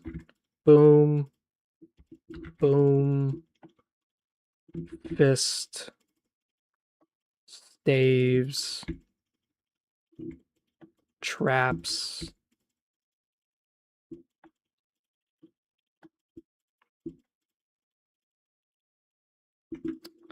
Boom.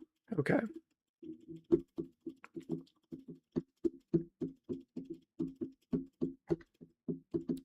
So whenever you're in combat, you determine your initiative order. It goes by the highest perception. You do have free actions. On the character's turn, they may make certain free actions prior to moving, acting, or attacking. The free action uses are using perception, looking for an enemy's weak point, and ignore their armor on a successful strike. Using intelligence to take their measure and gain detailed information on enemies' abilities.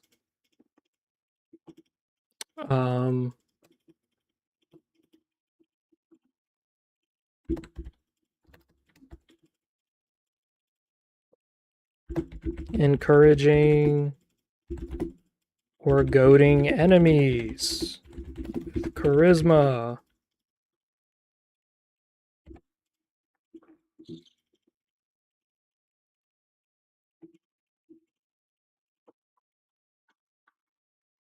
If a character wants to move on their turn, the player gear determines movements. Leather allows you to move 6 tiles. Iron allows you to move 5 tiles. I don't know why I just put the letter 5. Steel, 4 tiles. As long as a single piece of gear is iron or steel, then the player suffers the movement debuff.